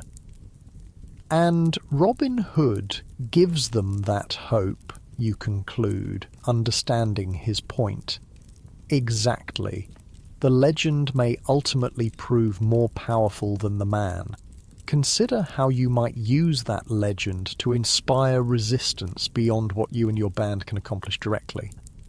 The conversation stays with you as you prepare for the next day's mission, checking your bow, selecting arrows, ensuring your small knife is sharp and secure in its sheath. Tuck's perspective adds a new dimension to your thinking, not just about tomorrow's ambush, but about the purpose your outlaw existence has gradually assumed. You sleep fitfully that night. Your dreams a confused jumble of images: Marion's face, the sheriff's sneer, a stag running through moonlit woods, an arrow in flight that never reaches its target. You wake before dawn, the camp still quiet around you except for the soft footsteps of the night watch being relieved by the morning sentries. A light mist clings to the forest floor as your raiding party sets out, weaving between ancient trees that drip with dew. The early spring sun struggles to penetrate the dissipating fog, creating an ethereal quality to the familiar woodland. Your breath still forms small clouds in the cool morning air, but there's a promise of warmth in the gentle breeze that occasionally stirs the branches above. You travel swiftly but cautiously, using the natural features of the forest to conceal your passage. By mid-morning, you've reached the vicinity of the ravine, where you plan to intercept the tax caravan. It's a natural formation where the land falls away sharply on either side of the road, creating a passage about 100 yards long with steep wooded slopes rising 20 feet or more above the packed earth path. You separate according to the plan, each person taking up their assigned position with practiced efficiency. Alan continues along the road, his lute slung across his back, the picture of a harmless travelling minstrel. Will and Much conceal themselves near the entrance to the ravine, ready to stage their fake robbery when the caravan approaches. You, Little John, and 2 others climb the slopes to position yourselves along the ravine walls, hidden among the trees and brush that provide cover even in the early stages of spring growth. The waiting is always the hardest part. Your muscles grow tense from holding still for so long, and your mind fills with contingencies, imagined scenarios, potential complications. What if the guards don't fall for the diversion? What if there are more men than your scouts observed? What if the wagons contain something unexpected? The sound of approaching hooves and creaking wagon wheels snaps you back to full alertness. You peer carefully through the screen of young leaves that conceals your position, watching as the caravan comes into view along the road. The guards match Will's description. 10 mounted men in the sheriff's livery, chainmail glinting in the strengthening sunlight, swords at their sides and shields bearing the sheriff's emblem slung across their backs. 3 indeed carry crossbows, though the weapons are currently unloaded, balanced across their saddles. The 2 wagons follow, heavy wooden constructions with high sides covered by oiled cloth to protect their contents from the elements. Each is drawn by a team of 4 horses, suggesting significant weight. As the caravan approaches the entrance to the ravine, Alan appears on the road ahead, walking with the unhurried gait of a man without pressing concerns. He appears to notice the approaching guards, stepping to the side of the road to let them pass, his posture carefully crafted to project harmless deference. The timing is perfect. Just as the lead guards draw level with Alan, Will and Much burst from the underbrush, brandishing their weapons and shouting demands for the minstrel's valuables. The commotion immediately draws the attention of the guards, several calling out warnings as they reach for their weapons. The diversion works exactly as planned. While the guards at the front of the caravan focus on the apparent robbery, you and your companions on the ravine slopes prepare to strike. The wagons continue into the narrow passage, flanked by the remaining guards, who are now on high alert, but looking outward rather than up. You wait until the wagons are fully within the ravine before giving the signal, a bird call that sounds natural to untrained ears but carries specific meaning to your band. At the sound, Little John and 1 companion launch the first phase of the attack, sending carefully prepared bundles of branches and stones tumbling down the slope behind the caravan, effectively blocking the path back to the main road. The guards react with predictable confusion, wheeling their horses to face this new threat. In that moment of disorientation, you and your other companion loose your first arrows, aiming not for the men, but for the wagon teams. The arrows strike the ground directly in front of the lead horses, causing them to rear in fright, further adding to the chaos. The battle that follows is brief but intense. The guards, realizing they're under attack from the ravine slopes, attempt to organize a defense, but their position is fundamentally disadvantageous. Your elevated position allows you to fire down upon them with relative impunity, while they struggle to maneuver their horses in the narrow space. 2 guards fall to your arrows, non-lethal shots to the shoulder and leg that disable without killing. Another is knocked from his saddle by a well-aimed stone from your companion's sling. Little John and his partner descend the slope in a controlled slide, entering the fray directly. Their longer weapons, quarterstaff and spear, providing reach advantage against the mounted men's swords. From the ravine entrance comes the sound of further fighting as Will and Much engage the guards who responded to the initial diversion. Alan's voice rises in convincing terror, adding to the impression that he's simply an unfortunate traveller caught in the middle.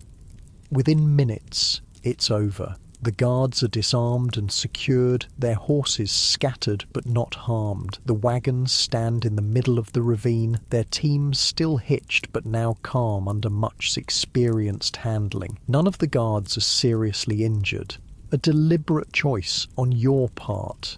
Dead men create vendettas and intensified manhunts. Living men who've been humiliated but spared might seed doubt about the wisdom of opposing Robin Hood too vigorously. You approach the wagons cautiously, bow still in hand, alert for any hidden dangers. The oiled cloth covering is secured with ropes which you cut with your knife before pulling the material back to reveal the contents. What you find is both expected and surprising. The first wagon contains chests, not the iron-bound strong boxes you anticipated for tax money, but wooden crates with the sheriff's seal stamped into the lids. You pry one open to discover fine fabrics, spices, wines, and other luxury goods. The second wagon holds similar cargo, along with several ornate items that appear to be gifts or tribute of some kind. Not tax collection, Little John observes, examining a bolt of silk with calloused hands unused to such finery. These are supplies for the sheriff's household, luxuries. You nod, a slow smile spreading across your face. Even better, the people's taxes have already paid for these indulgences. We're simply redirecting them to those who truly paid the price.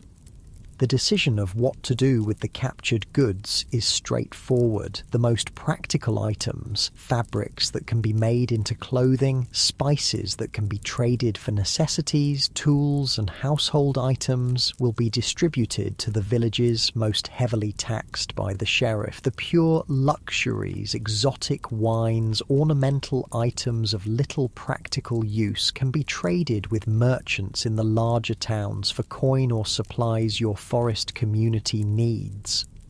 As your band secures the valuable cargo for transport back to your hidden camp, you address the captured guards. They watch with a mixture of anger, fear, and resignation as you approach, clearly expecting the worst despite your reputation for sparing lives. Tell the sheriff you instruct them that Robin Hood thanks him for his generous contribution to the welfare of those he has taxed into poverty. Tell him also that while he dines on rich foods in his castle, the people he has sworn to protect go hungry, and that such injustice will never go unchallenged while I draw breath in Sherwood. The message is theatrical, designed to be repeated and embellished as it spreads. The legend of Robin Hood has become a weapon in itself, a symbol that inspires both hope among the oppressed and caution among their oppressors. You leave the guards bound, but not mistreated, positioned where they'll be found by the next travellers along the road. The wagons you keep, they'll be useful for transporting the goods through the forest before being dismantled for their valuable hardware and sound timber. The horses, too, are led away, a significant addition to your small herd that provides mobility and draft power for your growing community. The return journey to camp is jubilant despite the need for caution. This is your most significant seizure yet, not just in value, but in symbolic importance. The sheriff's personal luxuries redistributed to those whose labour and taxes paid for them in the first place. The tale will grow with each telling, further cementing Robin Hood's status as a champion of justice. Yet, as you lead your successful raiding party through the spring forest, Tuck's words from the previous day echo in your mind. Each success does indeed embolden you. Each victory against the sheriff's men reinforces your belief in the righteousness of your cause. But does it also lead you to take greater risks, to push the boundaries of what your small band can realistically accomplish? The question has no easy answer, but it deserves consideration. The people who have joined you in the Greenwood depend on your leadership, your judgment, your ability to balance audacity with prudence. The legend of Robin Hood may serve a greater purpose, as Tuck suggested, but the man behind the legend carries very real responsibilities. These thoughts occupy you as you reach the hidden camp, where eager faces greet your return with undisguised relief and excitement. News of your success spreads quickly, and the mood becomes celebratory as the captured goods are unloaded and examined. That evening, as the forest settles into twilight and the camp's fires cast dancing shadows among the trees, you find a moment of quiet reflection away from the ongoing festivities. The day's triumph has lifted everyone's spirits after the long, lean winter, providing not just material goods but renewed confidence in your shared purpose. A soft footfall alerts you to approaching company, and you turn to find Marion standing at the edge of the small clearing where you've sought solitude. For a moment, you think you're imagining her, a phantom conjured by your constant thoughts of home, but she remains solid and real. Her dark hair gleaming in the fading light, her eyes reflecting the same mixture of joy and uncertainty that floods your own heart. Marion, you breathe, her name a prayer on your lips. Robin, she replies, and the sound of her voice after so long breaks something loose inside you. In 3 strides you cross the distance between you, gathering her into an embrace that speaks more eloquently than words of the ache her absence has carved into your daily existence. She returns the embrace with equal fervour, her familiar scent, herbs and wood smoke and something indefinably her, enveloping you like a homecoming. For a long moment, neither of you speaks, content simply to confirm the solid reality of each other after months of separation. When you finally draw back to look at her properly, you notice the changes that time and hardship have wrought. She's thinner than you remember, with new lines at the corners of her eyes and a certain wariness in her expression that wasn't there before, but her spirit shines through, undiminished, the quiet strength that first drew you to her still evident in the set of her shoulders and the directness of her gaze. How, you ask, unable to form a more coherent question through the tumult of your emotions. Friar Tuck, she explains with a small smile. He came to Locksley yesterday, told me where to find the camp, said it was time. Tuck, of course. The friar's counsel about the power of legends suddenly takes on new meaning. He wasn't just speaking about inspiring resistance among the villagers, but about your own need for connection to what you left behind. And our son, you ask, the question painful in its necessity? Safe with friends in the village, she assures you. I couldn't risk bringing him, not yet. The sheriff's men still watch our cottage sometimes, though less often now that months have passed without sign of you. The news that your boy is well loosens a knot of anxiety you've carried so long it had become part of you. But Marion's presence raises new questions, new possibilities that both exhilarate and terrify. Are you begin, afraid to give voice to the hope rising within you? Are you staying? Marion's expression grows serious, her hand reaching up to touch your cheek in a gesture achingly familiar. I came to see for myself what you've built here, to understand what has kept you away when so many believe you could have returned in secret, at least for brief visits. There's no accusation in her tone, only a need to comprehend the choices you've made. You lead her to a fallen log where you can sit side by side, gathering your thoughts before attempting to explain. At first, it was simple survival, you begin, learning to live in the forest, to evade the sheriff's men, to find food and shelter. Each day was consumed by immediate needs, with little thought for the future beyond staying alive until the next dawn. Marion listens intently, her hand finding yours in the gathering darkness. But then others came, men like me who had fallen afoul of unjust laws, families who couldn't survive the sheriff's taxation. They looked to me for leadership, for protection, and I began to see that what we were doing here was more than just surviving. We were creating something new, something that stands against the corruption that has infected the law itself. Robin Hood, Marion says softly, the people's champion. They tell stories about you in every village, you know, how you appear like a ghost from the greenwood to right wrongs, to return what was unjustly taken. The stories grow taller with each telling, you admit with a small smile. I'm just a man doing what seems right. A man I've missed every day, Marion replies, her voice catching slightly. A man our son asks about whenever we're alone, wondering if the Robin Hood from the stories is his father. The thought of your boy connecting the outlaw legend with his absent father creates a complex tangle of emotions. Pride, sorrow, fear for how such knowledge might endanger him if spoken in the wrong company. What do you tell him, you ask? That his father is a good man who had to leave to protect us, but who thinks of us every day, Marion answers, and when he's older, he'll understand the full truth. The simplicity and faith of her response humbles you, despite everything, the separation, the hardship, the uncertainty. She has maintained her belief in you, in the rightness of your cause. And now, you ask, the question encompassing all the unspoken possibilities that hang between you. What happens now that you've seen this place, this life?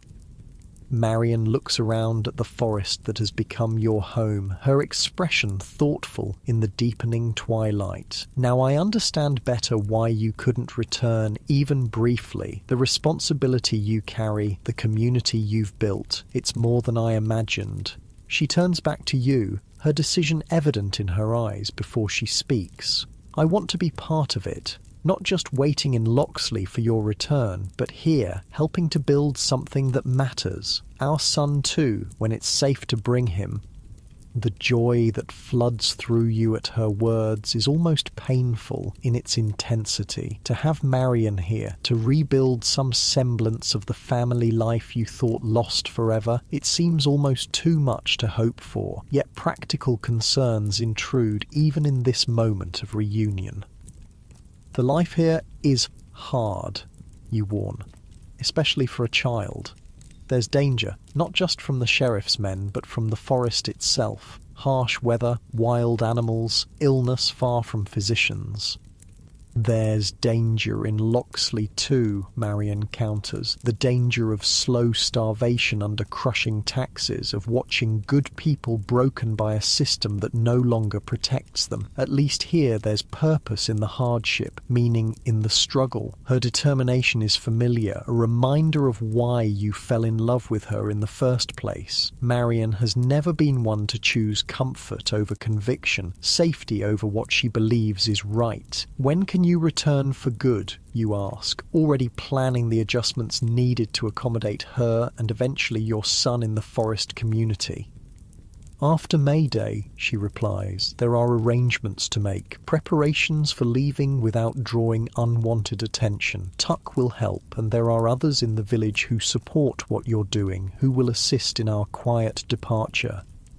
The prospect of reuniting your family, even in the uncertain circumstances of outlaw life, fills you with renewed purpose. The weeks until May Day will pass in preparations of your own, creating more secure and comfortable living arrangements, ensuring food supplies are sufficient, planning how to safely integrate newcomers into the forest community's routines.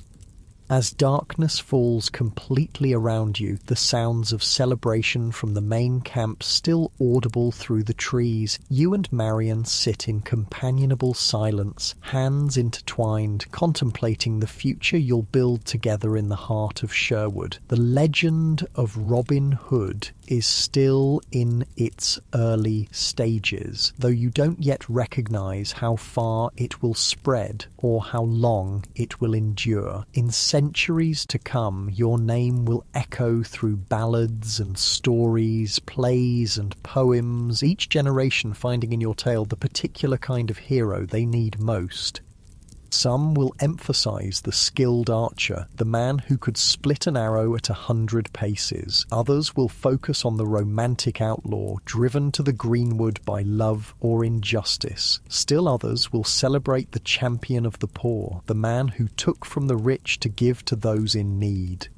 Few will remember the real man behind the legend, the ordinary yeoman forced into extraordinary circumstances, the reluctant leader whose sense of justice compelled him to stand against corruption, the husband and father who sacrificed security for principle.